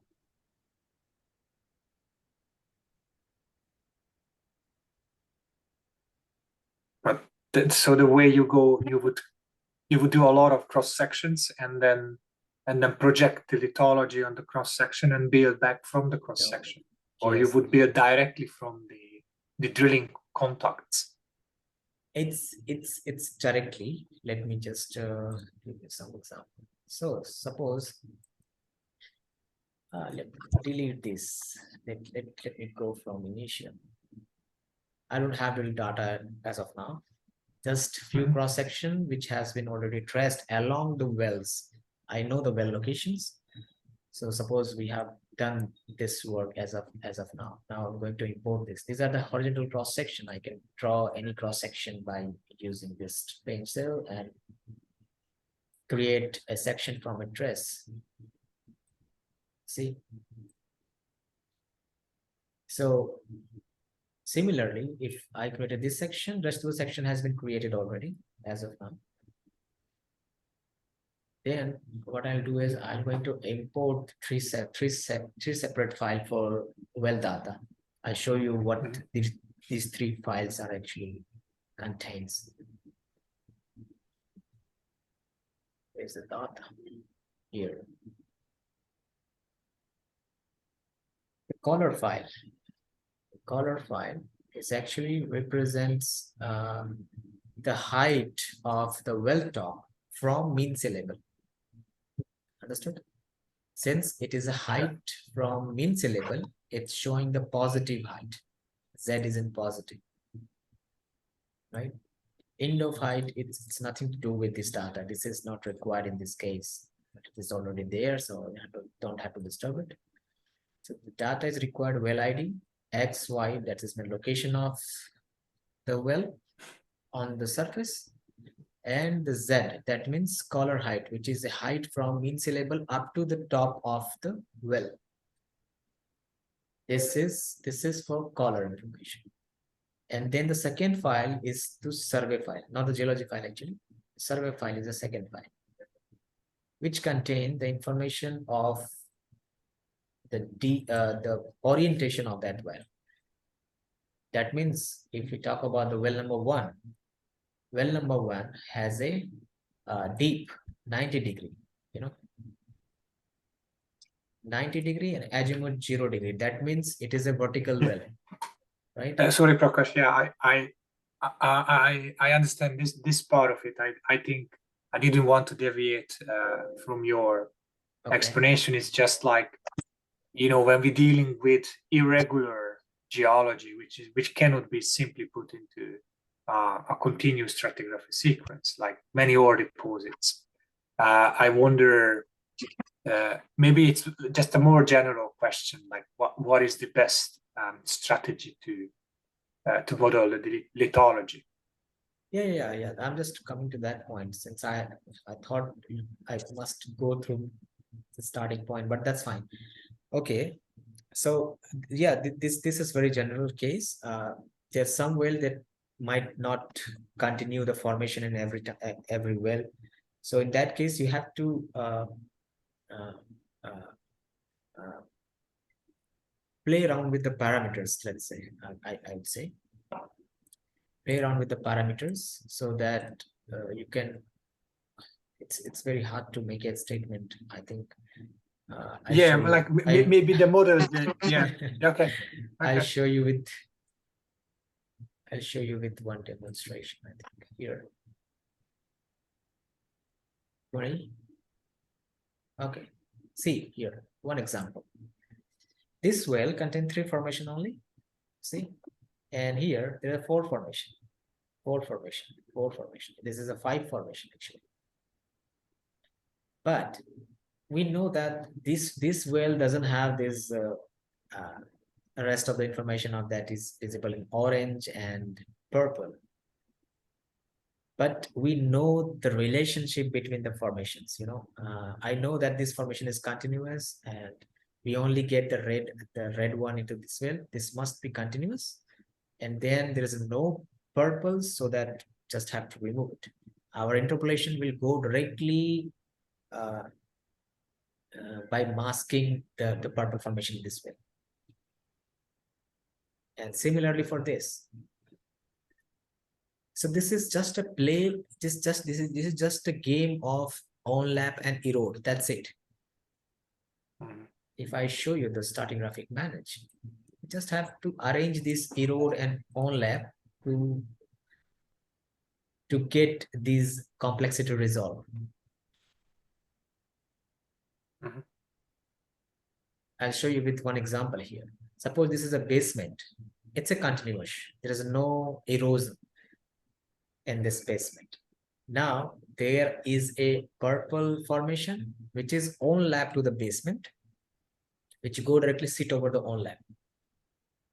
And then third one is also continuous formation, doesn't have any erosion, but there is an erosion on top of it, but it doesn't erode any of the below formation. This is what it says.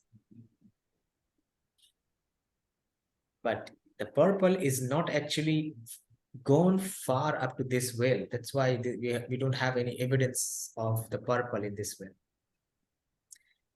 So after seeing the other wells, you able to understand the continuity of the geology and what is deposited on what time, what has a relationship between, what is the relationship between the formations.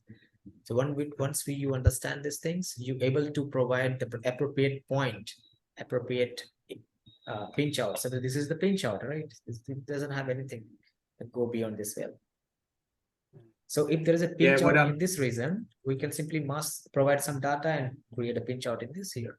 But since there is a formation included available in this well, so we have to go with the well, what well says.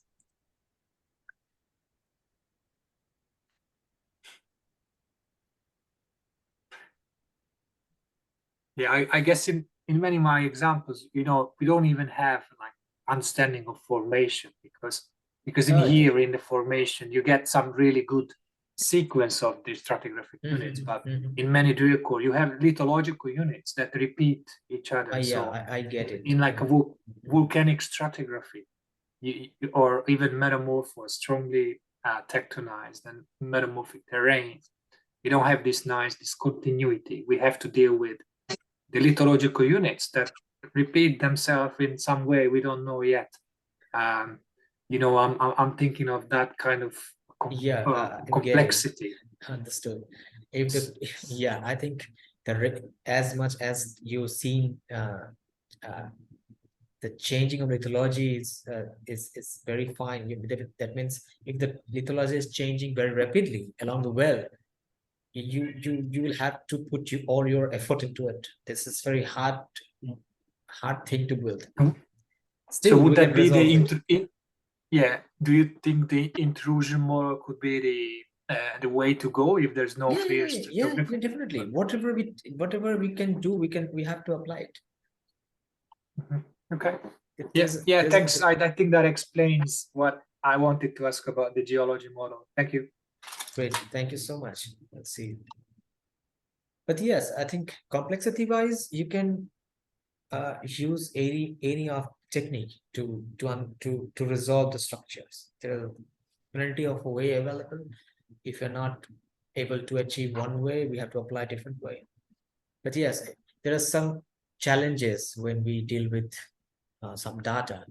It end up with the complex model. Sometimes complexity lead us to uh, uh, uh, uh, put our maximum effort into it, and sometimes we it's very like hard to make some model. That's completely fine. But yeah, that is the need of the modeling exercise. How effortlessly we able to create this model.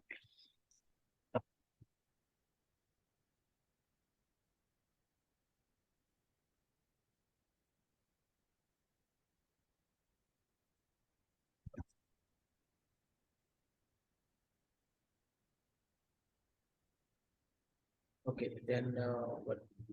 Yes, I'm trying to show you the statistical operation of this tool. Okay, so what we're gonna do is just go and quickly add. Since our each drill hole data contains the numerical fields, which has been imported using this option here, numerical data into existing drill hole. We can import the three CSV file, numerical CSV file from here. Statistical source data. So let's say this is this assay file that has been loaded into this project. It simple contains the whole ID and interval, depth, geology on which we are assigning it, and rest of the things are numerical logs. So these logs will be loaded along with the drill hole data. You can see the responses.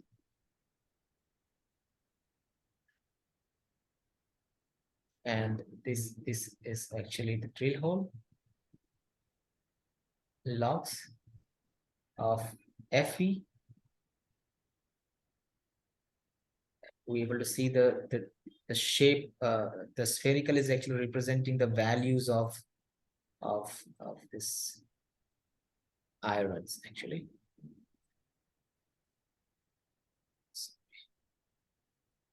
Appearance.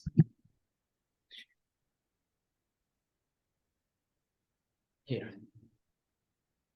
So the color is actually representing the values. If I show the display the color table, it's showing the depth, the range of iron concentration is going up to 65%. However, and most of the blocks are seams red, that representing high iron concentration.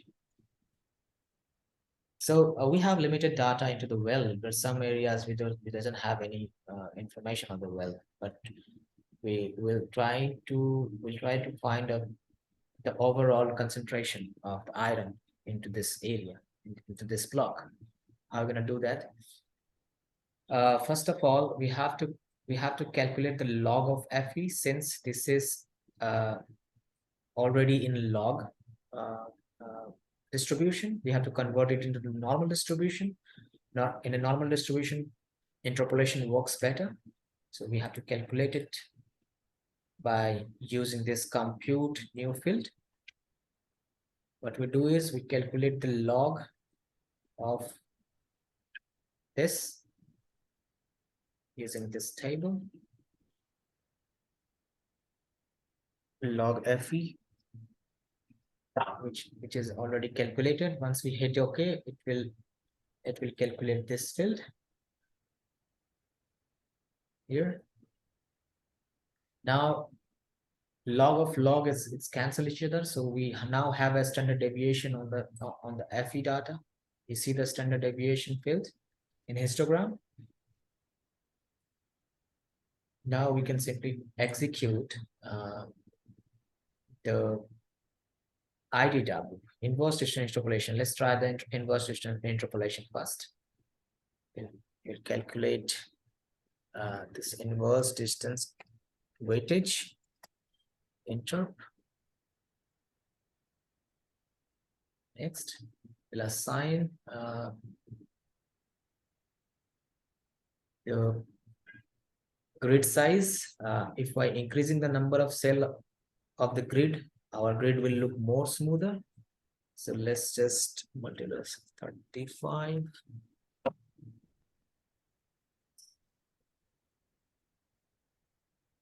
Just making a very reasonable model using this data.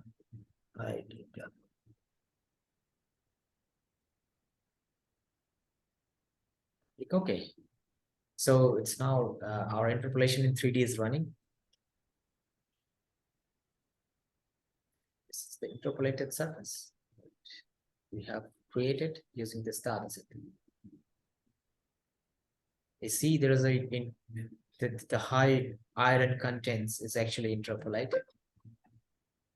For better visualization, we can use visual filter.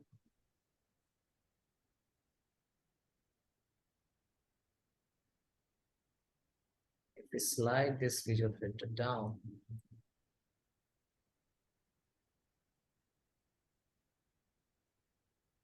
we're able to see the high concentrated area, which is around 4.0 to 4.2.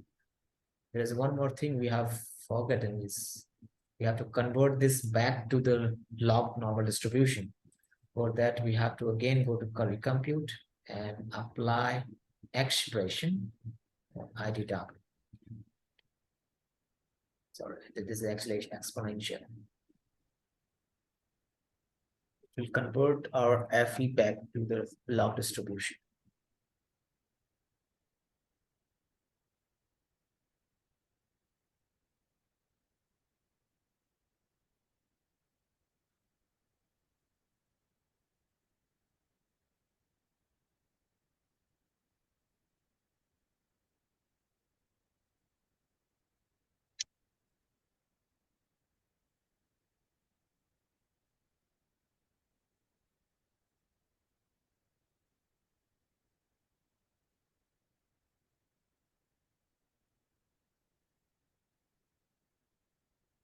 So we're getting some large like boxes because we have chosen the grid size large. In case you go for a smoother interpolation, interpolation, you have to choose as a finite cells of the grid. But it will take a large time to compute this grading.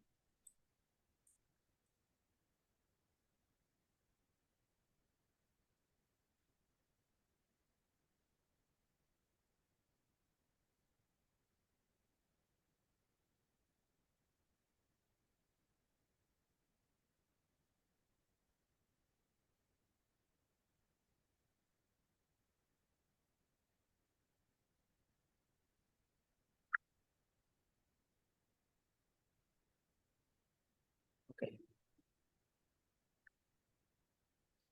Display this image. This is actually representing the concentration of the iron ore on particular formation. The most of the concentration is on green formation, as you see. If I plot the model setting here, just go and plot this like this.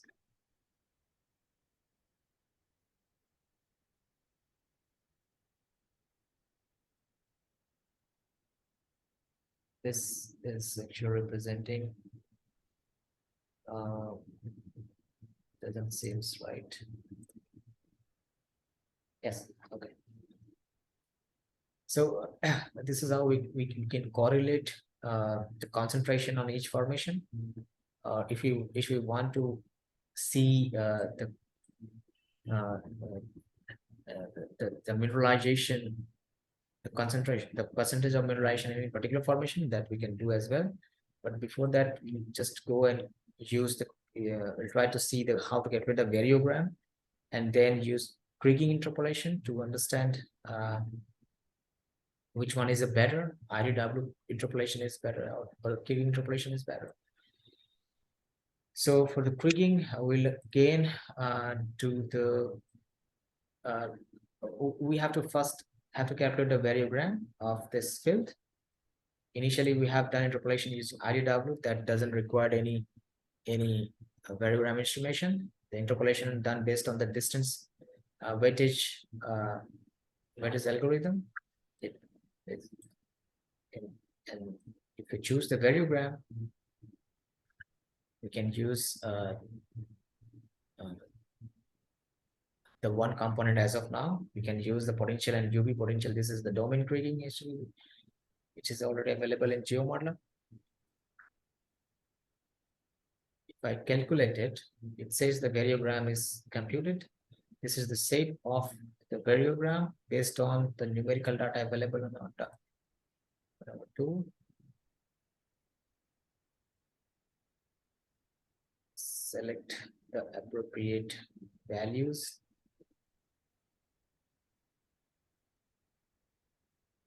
Okay. This actually representing the a nice variation when we go when the distance, the radius of search is increasing, we're getting the variance like this become a good structure that we can simply extract the equation from. For the interpolation, the variograms is quite useful for identifying the best equation that we can use for the interpolation. So this based on this model, we can try to find out the best a variogram model that we can choose for doing this interpolation that fit the data requirement. For that, we have to create a conceptual conceptual model for it. That will include the model effect, then variance, extraction,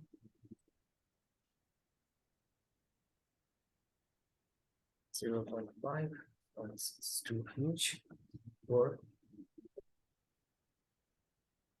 6. Spherical is not working. I think it should go for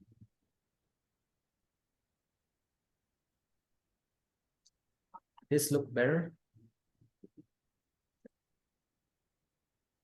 Slightly better.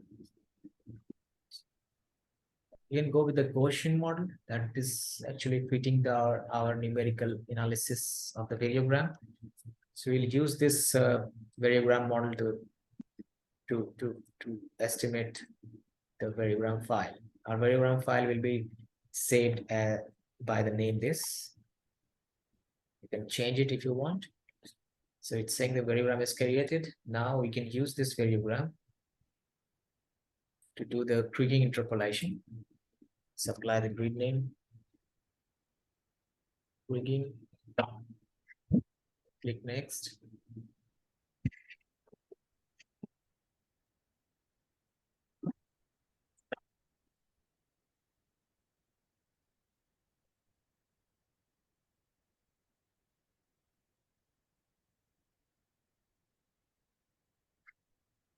Okay.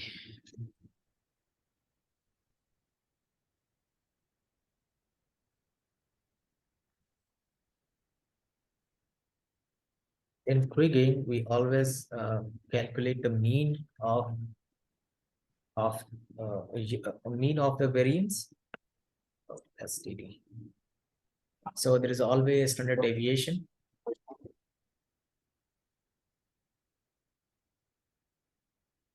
So now we are computing kriging on slightly higher, smaller cell size than IDW. That's why it's taking. This is actually looks slower than IDW. It will end up with finer cell size than IDW. Look our grid smoother. This is our result. Kriging. We have to convert this back to the log as we did for IDW. Exponential.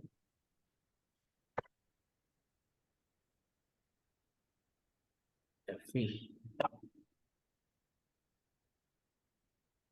Expected.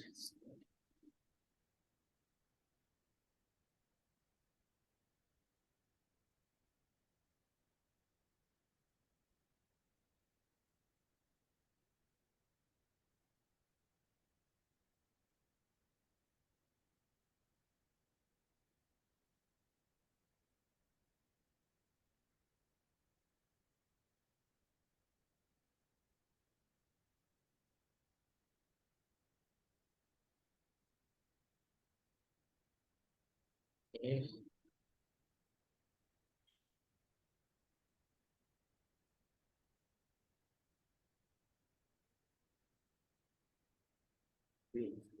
We haven't calculated properly. Let's check the kriging. I think this one is that. This is not the one.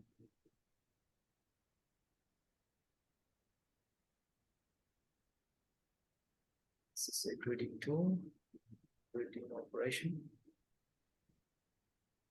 Then we'll compute, bring this section back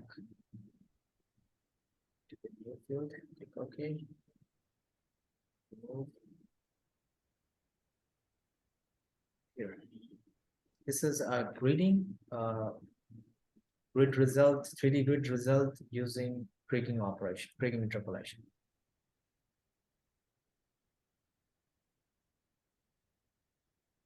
This is the histogram result, which is the visual filter.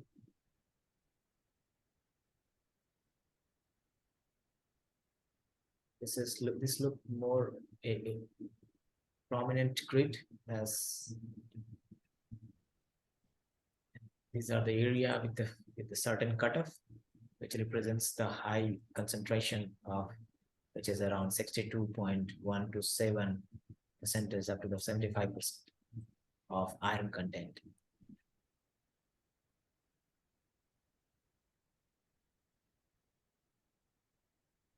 If you want to look this information on any appropriate lithology, any particular lithology, you can do it as well. You can right click over this, add current model field, and your model field, the model is updated in this area. This is your model, which is discretized now.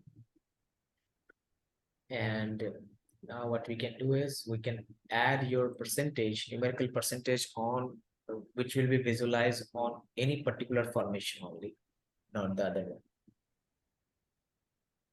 So to do that, we again go here.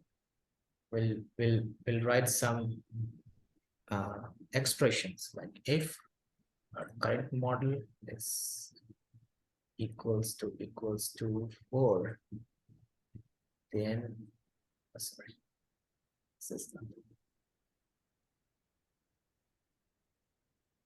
Then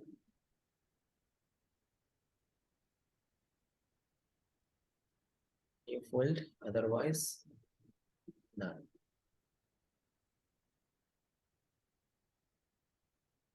Formation item or body. Okay.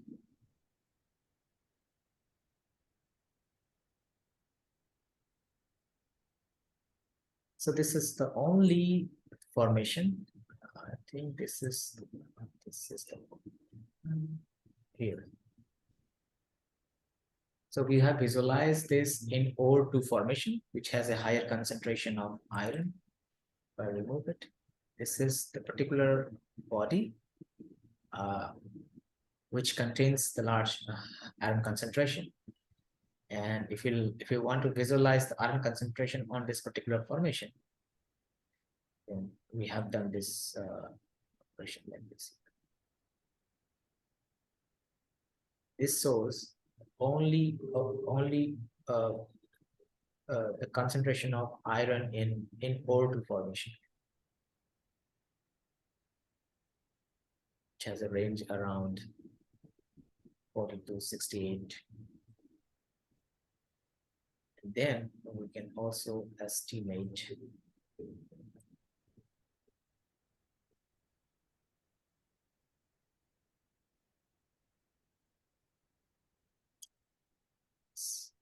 alias to lithology.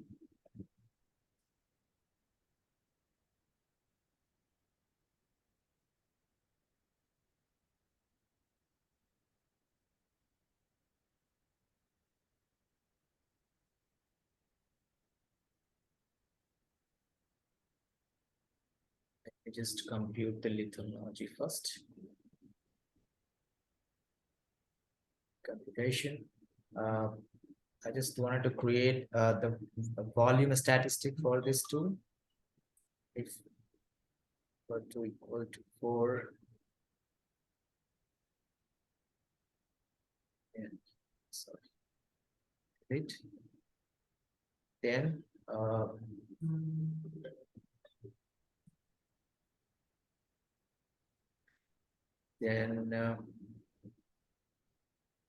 sorry.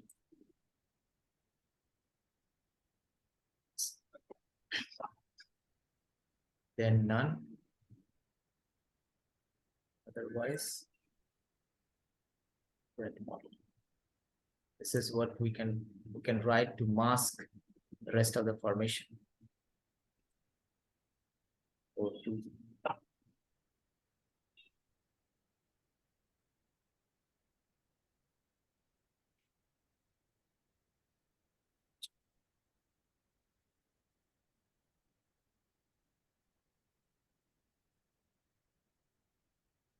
here. So we have estimated the, okay, so no O2, sorry.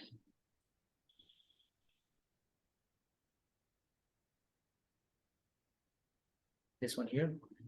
So, so categorically, the volume wise, we can estimate the formation volume directly from histogram here. It says the volume of the top O2 formation in meter cube volume. And rest of the formations, which is representing here, is showing in this column here. Guys, hold a second. I have a call, important call to take. I'll back in 1 minute.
Sorry, Prakash, you're muted.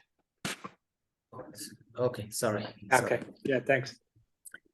So yeah, came back. Sorry, sorry for the call. I think that was a very important call. I have to pick it up. So thank you for the break. Yeah, no worries. I just let you know I had some the connection issues as well, but I can hear you Oh, now. So I lost few parts, but I can still follow. perfect. Otherwise, I can repeat that workflow if you want. The That's basically. okay. I think it's all in the recording, so it's all Okay. good. Yes. There's a recorded version of it. So the basic idea is to understand the geochemical parameters of the subsurface, properties of the subsurface. You know, based on the well information, we can try to interpolate if if other areas does have the influence of that mineralization. Suppose in this case we don't have any information on that reason, but interpolation is able to provide us the information that these area must have some iron content values. So this is a very meaningful, and we can then further plan our drilling based on the interpolation result, and also we can try to mask certain values of the appropriate of your grid, so that you can calculate the grade or cutoff for the mineralization. That can be done using this tool, edit and clip. You can simply go here, customize, and oh, sorry, this is not the one. Here, clip and clip. I'll set this custom, and again, was the wrong one. Yeah, here's the values, custom. If I try to see only the percent values, which has a higher percentage than 50, let's show you the only values which has percentage more than 50. This is the body which has the higher concentration of the iron. So we can extract this volume and project it in any 3D environment to show what are the percentage higher concentration of this body is along the which well and which formation has been influenced of. Then we can estimate the volumes and divide it by the mass to estimate the density and calculate the grade of this mineralization estimate. That's a mathematical operation to do. So since we have the mathematical computation tool, we can estimate the grade of the mineralization easily. There's no worry about that. That's it, I think. And about there's a tool for analysis, like multi cross plot. See the cross plot of the creek with the current model. If I show this cross plot,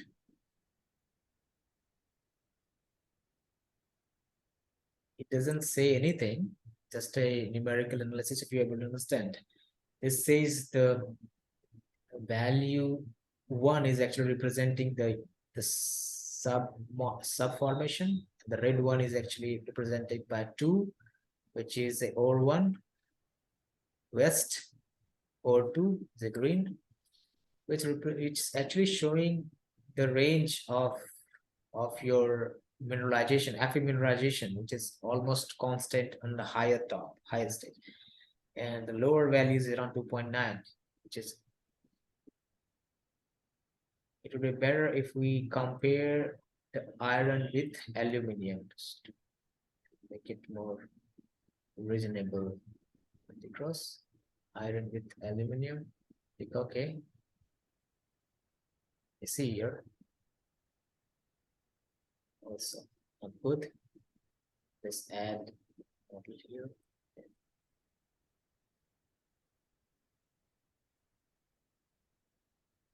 This one, and this one. So this is the histogram of the iron percentage, and then this is actually representing the multi-cross plot between aluminum oxide and iron oxide. You see there is a reciprocal relationship, inverse relationship between the aluminum and the iron. But iron is decreasing when the F is increasing, and the most of the iron values is around this region, which is fall around 60 to 70. It shows there is a high concentration of iron. That there is some low concentration as well, but it's very sparse. It's a very good integration.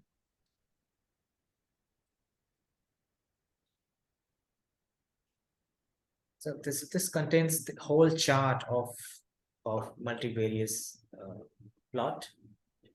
That you can use for analysis of it.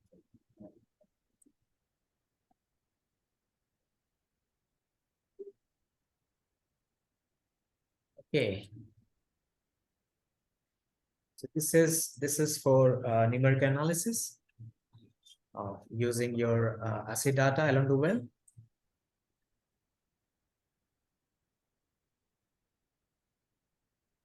Can I ask? Yeah, Can please. you restrict the interpolation like to a distance? Can you get a distance buffer around the holes? Yeah, we Or can do you- it. Yes, we can restrict the interpolation into some distance, providing the interpolation distance into it. It can be it will restrict the interpolation and up to certain limit from the well, particular well. So that can be done. Suppose here.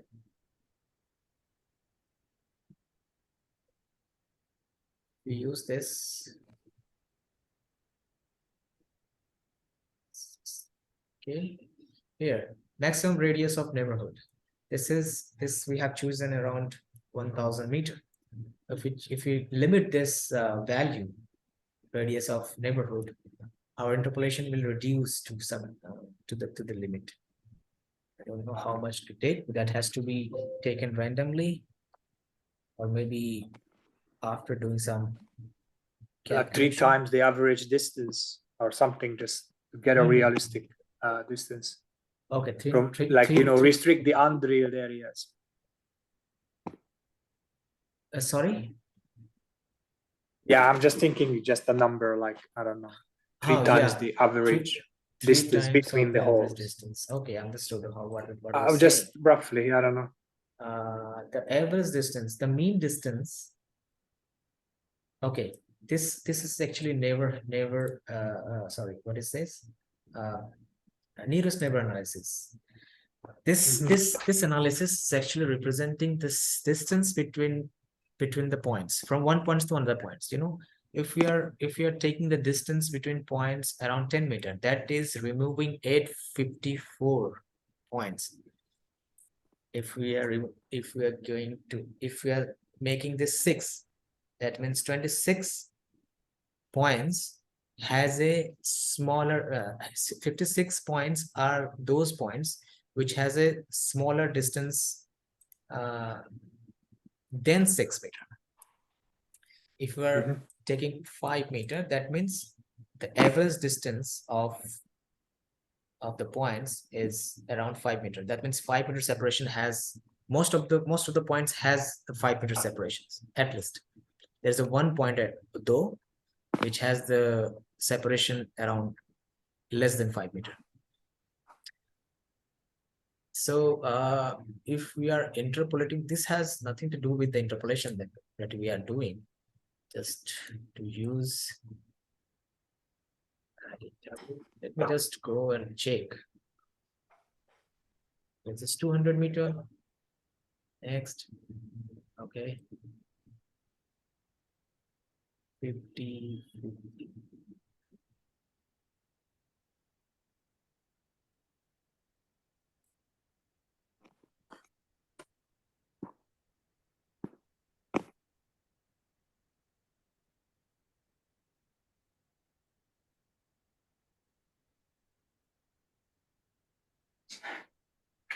Yes, so it has restricted it. We don't have the full interpolated box set in this case.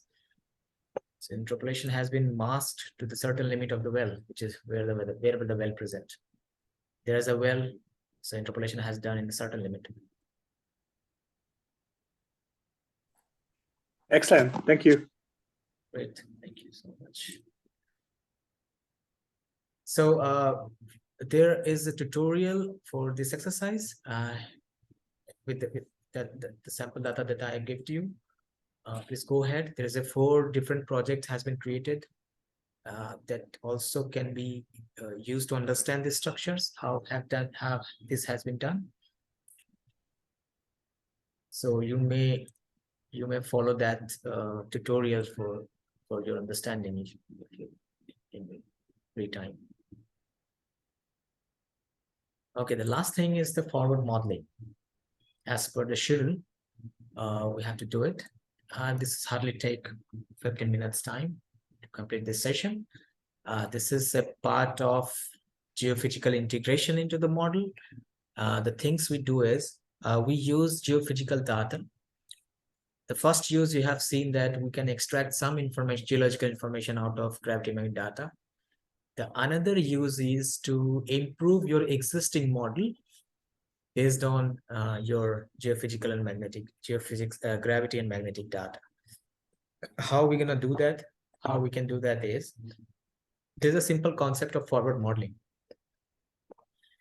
In the real nature, what we estimate from the field survey as a like from the ground survey and the airborne survey, what we calculate is that is the response of the geology in terms of potential field values, which either get the susceptibility values or the density values of it. And we record the response in the form of anomalies. That anomalies is actually the change of the values due to the presence of different features of the subsurface. The anomalies may be high and low based upon your geology of the area. So this is what we do in a real field. We can do the same conceptually using the software as well. We can create a one model, and based on the same principle of the geology, we can simply estimate the response of the synthetic model in the form of grid.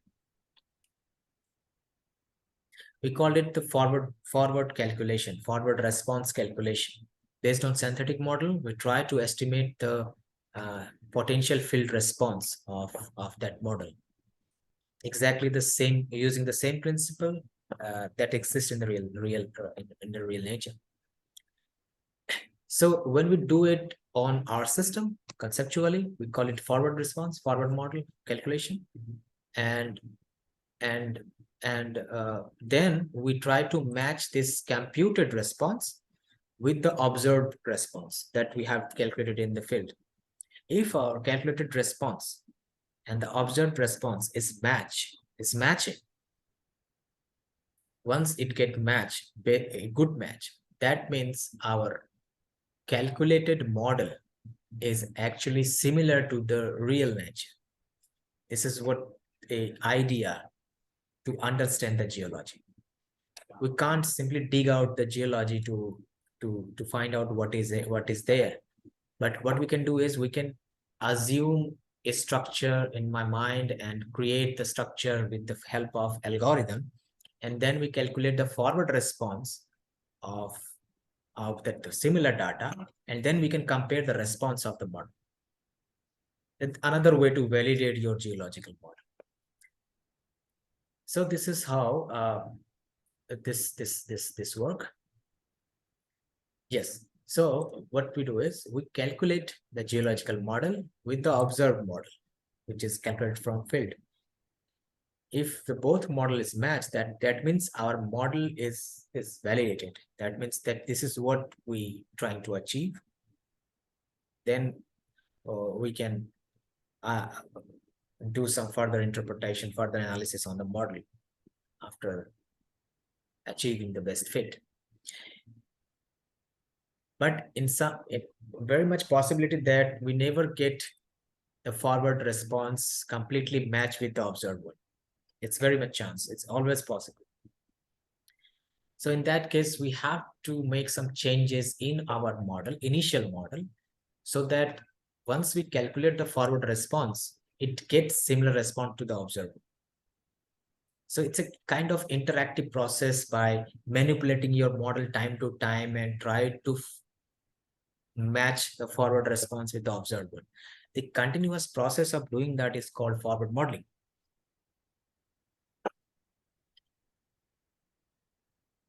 So this is what we can do directly in GeoModel software. We can estimate the model response, gravity response, or magnetic response using this synthetic model, and then compare it with the observed one to see the differences between them. There is one part though, to estimate the response from one model, we need two parameters. One is a geometry, which you have to make initially, either using input from your geological observation or any other information that you already have. So first thing, you have to make a geometry model, initial geometry model, so that for calculation can be done on that basis. Second parameter is to provide the rock properties of your model. Suppose there's a 3-4 layer formations. In this case, we have to supply the density values of each and every formation or susceptibility values of each and every formation to calculate the forward response. So two parameters are required actually as of now. We have a GUI, strategy interface, that can calculate the forward response of your 3D model and provide you a grid of the anomaly for your comparison. This forward modeling supports gravity tensor, TMI, full tensor, magnetic vector, and magnetic tensor. That means we can calculate the gravity, each component of the gravity tensor. Gravity tensor, that means there is a 9 components, where 6 different components for the independent components. So that components also can be calculated using GeoModel software. This is kind of a advanced way to do the forward and inverse techniques. Similar for the total magnetic intensity. Similarly, gravity,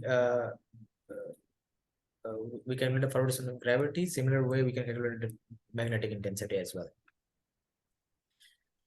Forward modeling we can do. GeoModel provides two way to do forward calculation. One is a spatial forward modeling, where you use simple expression to calculate the response of each and every observation point on the observation reference frame. And second thing is to calculate based on the 3D FFT forward modeling method. This is quite fast, but has a less accuracy than the spatial method. And third one is to optimize your property. Suppose you don't know the properties of your lithology, such as density, and sometimes this information is not available, only provided if you have the drill hole information or log information of that area. If you don't have the exact information of the properties, what you can do is you can use some calculation, optimization of the properties based on Markov-Chain Monte Carlo inversion. This will try to identify the best optimum density value or susceptibility values that you can choose to match the observed and computed response. There are 3 operations we can perform in the forward wizard. So the process, how this process is executed, the initial model will look like this, a smooth surface. What we do is we convert this initial model into discrete model. Discrete model is actually a regular or semi-regular 3D grid. Grid contains the cell size. There should be a certain length of one cell. The cell could be finer or maybe coarse. That depends on your system configuration or your objective to do it. Each cells will be assigned, will be like represented by lithology information as well as property information. That means each cell contains one lithology information and the density information. So what we do is we calculate the response on each observation points. Like once we identify there is an observation point on the surface topography, or maybe in certain height, so we calculate the forward response. That means response of the gravity or magnetic on one single point, which will be the sum of all the Vox's properties and available in your model. So the summation of all the Vox's, all the cells which is available on your model will give you the response of one observation point. Similarly, we calculate responses over different observation points on the surface topography, one by one. So this way we able to create a value on one particular reference that will give you a response, a physical gravity or magnetic response of whole block that can be comparable with the observed data.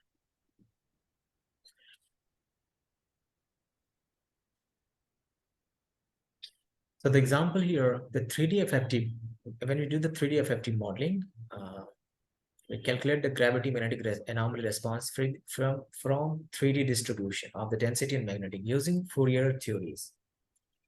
This seems to be very fast, consume less amount of consume memory intensive, and there's some loss of accuracy is there. When you compare the spatial method with the spatial method, FFT results are good approximation, will reproduce the measured features and trend. FFT method is very fast. FFT is not quite as accurate as spatial forward modeling, but it is more memory intensive. So the best cases of execute this operation is to use spatial forward model, a spatial method to calculate the forward response on a large cell, so that it won't get too much time to calculate the responses. Since this is accuracy, we cannot compromise the accuracy of the forward response. That's why it's not very preferable to choose FFT method for forward calculation. So once we happy with the response in the coarser cell, then we can simply reduce in further iteration to calculate the response on the finer cell. Okay, so I think this is sufficient to give you some idea about forward response. I'll just go ahead and give you how we can calculate this response using data.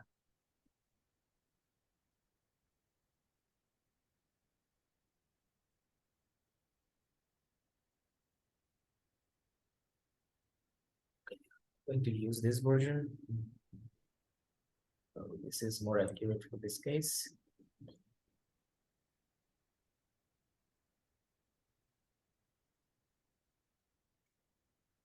GTK 6th February session 2. There is a tutorial C available in the sample data set, 20 data set. This tutorial contains the forward and inversion case study. I'm going to use the tutorial C1 to show you how we execute it. I'll open the beginning of the project.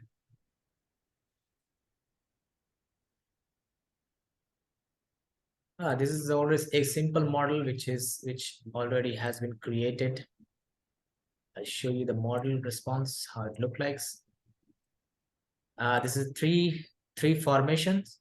You were wondering where the third formation. This is third formation, which is a granitic kind of body, spherical in shape, and rest of the two formation, upper one is the residual, and the sky blue is actually representing the host rock, and there's a fault information is also there.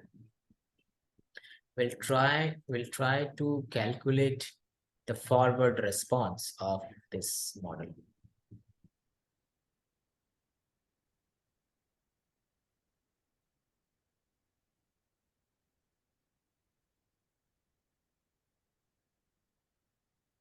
Okay.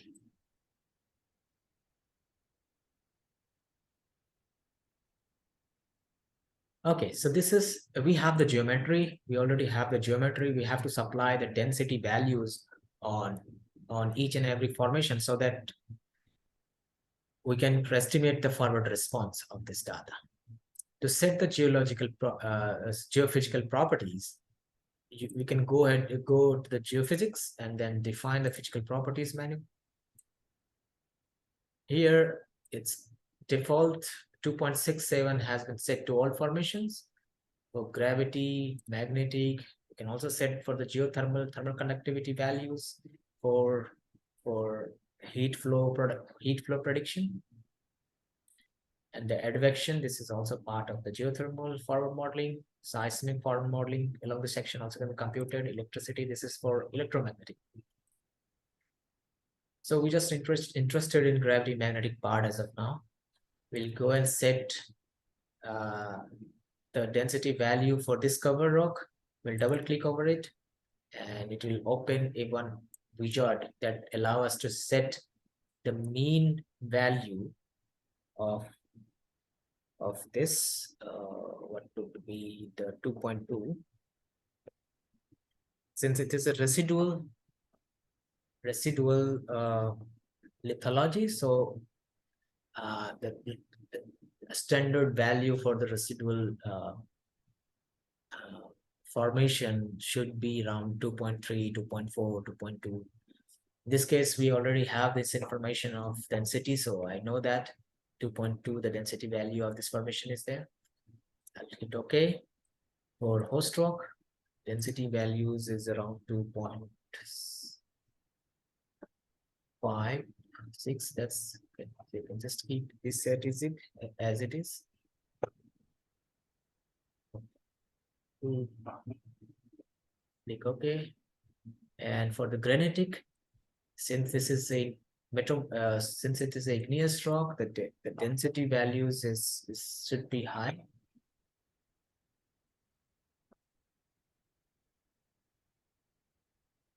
You know, in this case, we are allowing the standard deviation, but the standard deviation is not going to account for the forward calculation.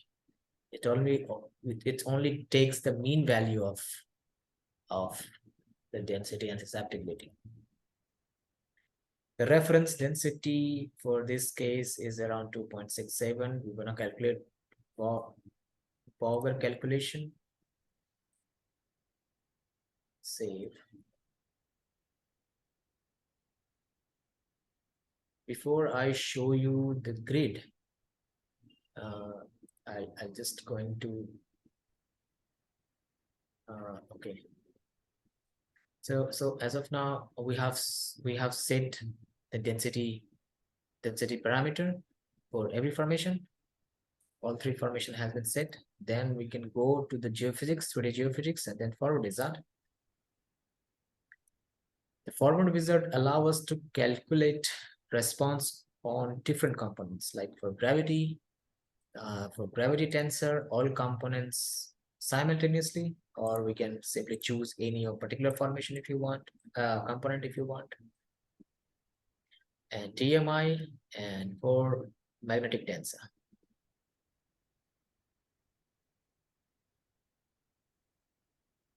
So right now, I'm just trying to calculate the forward response of the gravity.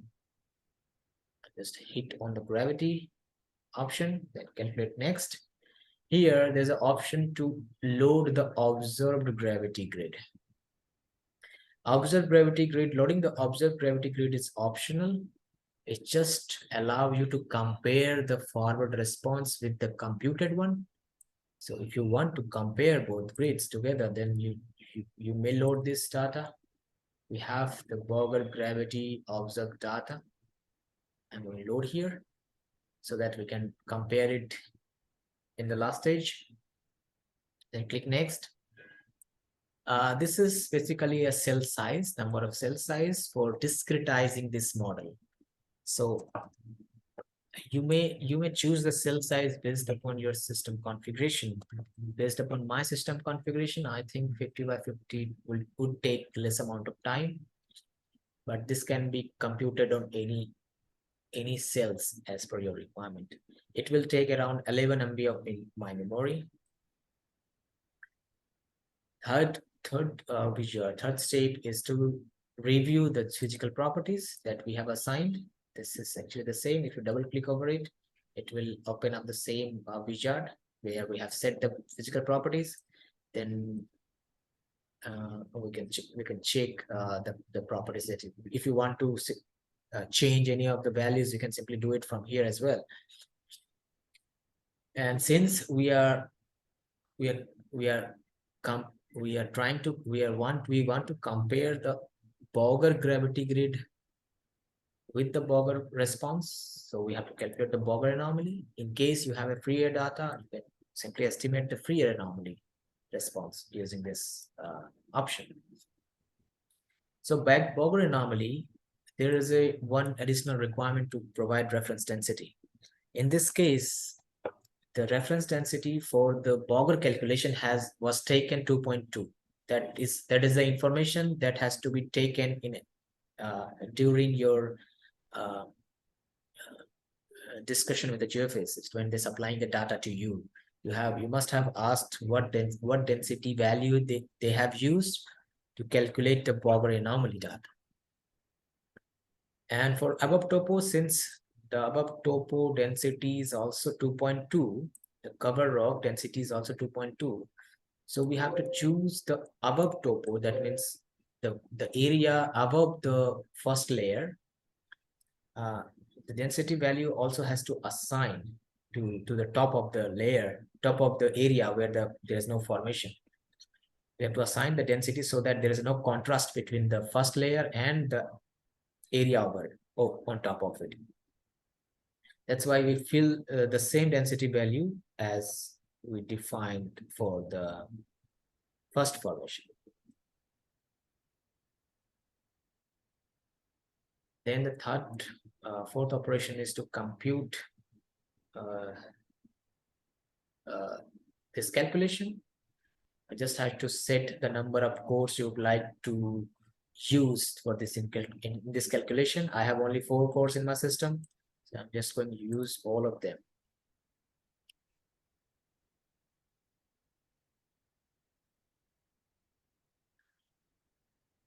So it's saying your calculation has been done 100%.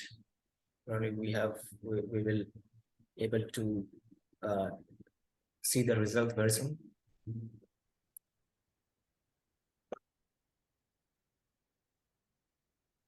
So yes, so this is the result explorer. The top area, the top grids. I'll let you understand what these grids are actually representing. This is the observed grid. Observed Borger data that we have loaded for comparison. It has a range around 14 milligauss to 25 milligauss.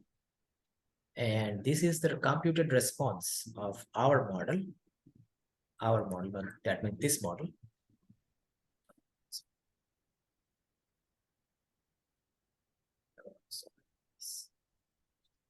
computed response of our existing model, current model, which we can see here from this pane, and it's showing the range of this response is around 16 milligal to 28 milligal. And the third one is basically a difference between first observed grid and the computed response. This is just a difference. And here, this is what we need to analyze. If we are getting a very low misfit, here the misfit range is around -5.8 to 1.6, which is not very much in this case, but still this we can minimize this misfit to lower than this. Yeah, you can get much better misfit than this. And also we're able to observe some pattern in this misfit grid. It representing the high values in this area and low value in this area is basically representing that in our model, there is a mismatch between the subsurface feature in this area. Here, this area.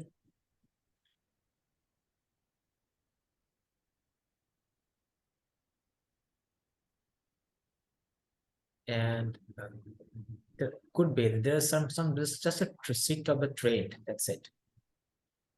But this suggests some modification is required in our initial model to get best fit between observed and computed. So based on the misfit grid, we can understand that where we can attempt some modification on our model, and accordingly we can modify the surfaces and recompute the response again to compare the observed and the computed grid. The final fit that we achieve, I'll show you the response.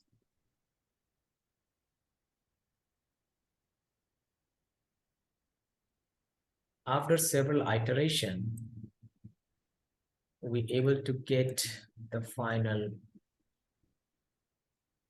Okay, this doesn't contain any project file.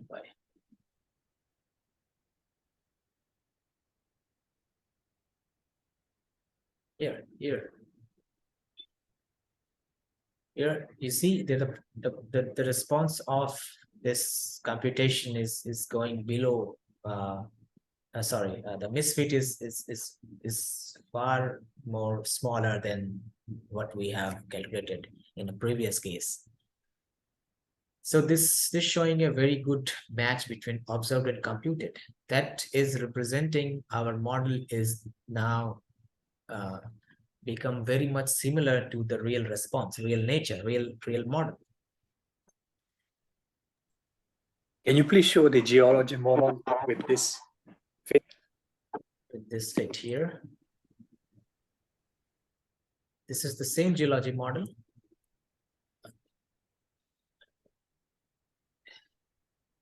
Has been done any, let me just, there's no product into it. Let me just open. So what parameters have been changed to fit the model better? Okay, sure. There's only two parameters that we can play around. One is a geometry and another is a density susceptibility values. So here,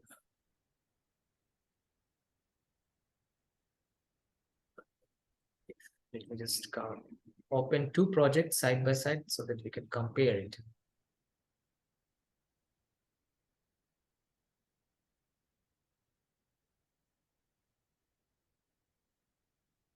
Is there any?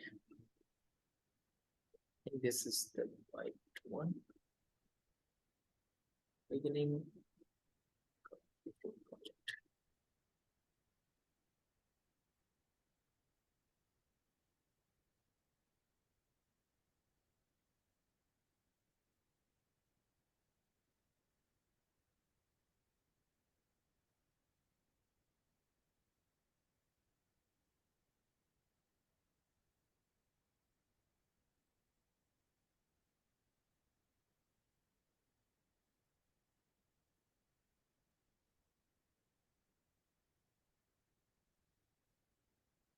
So I have opened two projects, separate project at different stage.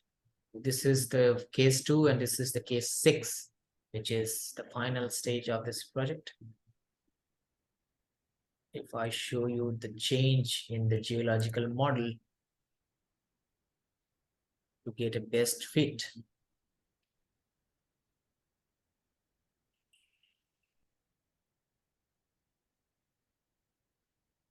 This is the granitic body after improvement, and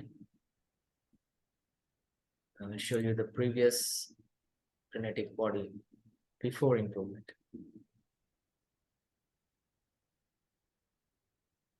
Plus the density value that we have using is 2.25. This is a different case. I initially I have used 2.2, and this is actually a 2.62. I have used 2.56 in my case. And the final stage, density values has been changed to, this is the new granite. Okay, the value has been changed. And 2.5 and 2.2.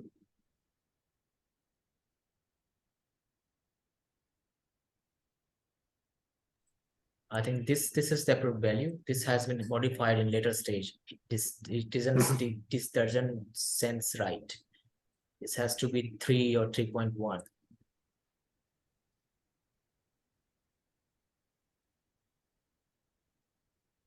But yes, we have achieved some modification based on the forward and inverse calculation. So the step is like this. First we create a model, initial model. What would we say is initial model based upon the maximum amount of data that we have as per our understanding. At least we try to make a model as near as possible to the real geology. Then we calculate a forward response. We see the misfit between the observed and computed. Then again, we do some modification into the data. Then again, calculate a forward response. In a step-by-step manner, we achieve some fit between the forward and computed. The rest of the operation, if we hopeless, if we don't have any clue what else to do to refine that model, then we use the inversion operation to predict the rest of the modification on the formation, either further optimization of the density.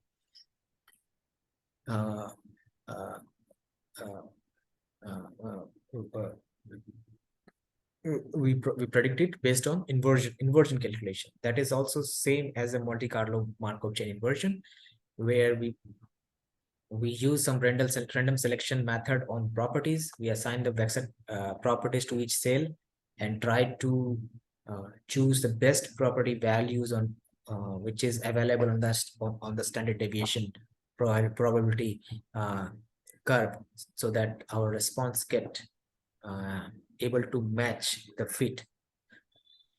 So we'll try to find the best values by going by minimizing the misfit on our computer and observe. This is what we do when we do the inversion, but inversion is a last stage for your improving of the model. Initially, we cannot attempt inversion because inversion is highly uncertain. There could be a possible of model, like there is a infinite number of models that can give you the similar response. That's why inversion is highly non-unique. So to counter those issues, initially we provide some constrained information into the geological data, geological model, either geological cross sections, surface topography, well data. So those information are accurate, so we can fix those information and then run the inversion. So what it will do is it will reduce the number of possible models to some extent, and then inversion has to do less work to optimize that model further. this is what the whole procedure is. Currently, right now, just I've shown you how to calculate a forward response. We'll see the inversion when we enter into the next session and some other date. Up to this stage, I think if you have any question, please let me know. I'll provide you the appropriate clarification on this. If you have any confusion, please. Otherwise, I'll show you one more example that will help you to correlate how the forward response is being calculated.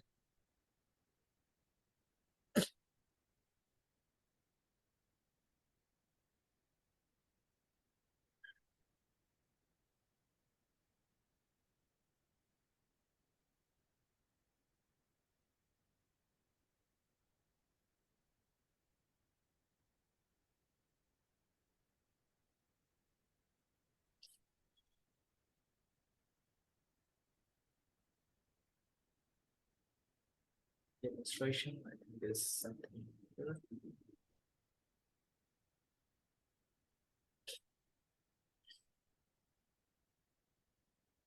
This is complete. This is something here.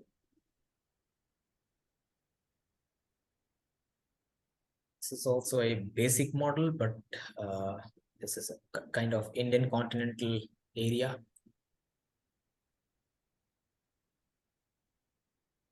A regional model. And here, I show you the response, forward response, and the misfit. Misfit it since opposite because there is no observed data loaded. Let me just, load the observed grid. Trend. Here, this is the observed gravity Bogor data. Then the computed response and very nice misfit around 1.6 to 2.67. And this is from here, this model here.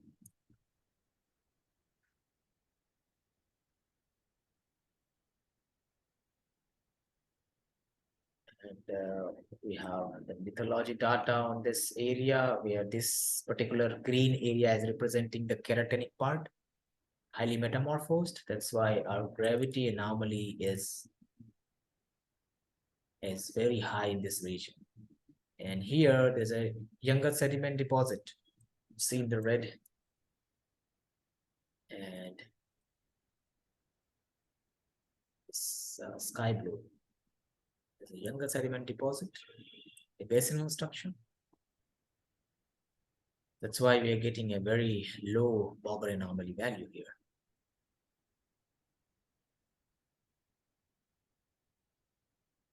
Also, we can compare the forward response along the section, cross section. Here is the cross section 1.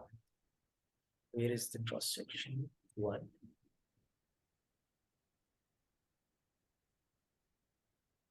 This is the cross section 1, highlighted in white color. If I compute the forward response of the geology, this model along this section, cross section 1, what we can see is there is two responses. The black one is actually the observed data, observed measured gravity data, and the red one is a computed response. And we're getting a good fit between both. Since our Bogor gravity data is highly influenced by the basement, that's why it's completely honoring the basement structure, basement geometry. Has a huge response of it. Similarly, we can compute on section 2 to see what are the changes.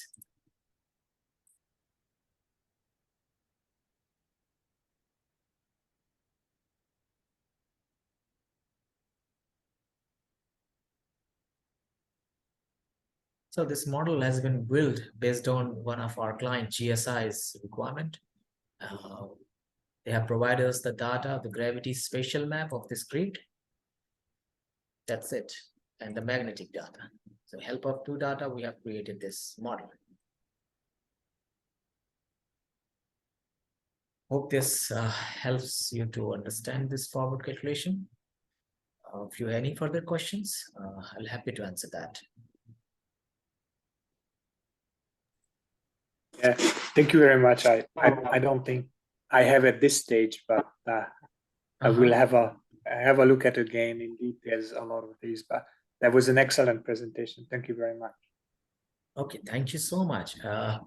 What I can do is, if you find chance to practice these exercises, let me know. If any of the stage you're stuck or required any information, write me on my email.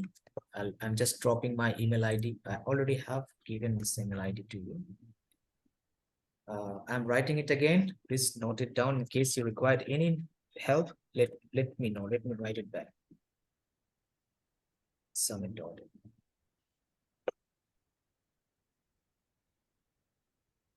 Yes, here. So in the chat box, I have put in my email ID. Peter is Yeah, thank you, I got it. already in contact, so I think I can communicate with him. Rest of the person, please let me know. Right, okay. So I think the next session will be communicated by Seda. I think there will be Riordan who will be delivered the some Kachi and use of task file in the GeoModeler. Then after that, we'll discuss about rest of the session, like groundwater interpolation and rest of the thing, inversion mechanism in the next session afterward. So I hope Sheda will be in touch with you to get whenever you feel whenever you will be available in the next time. She will communicate and we'll fix the session for that. Yep. So Excellent. hope you have I'm looking downloaded the forward to sample.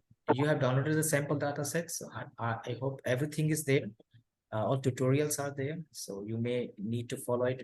You can have it. You may need to go through it. And in case of any trouble, let me know. That's fine.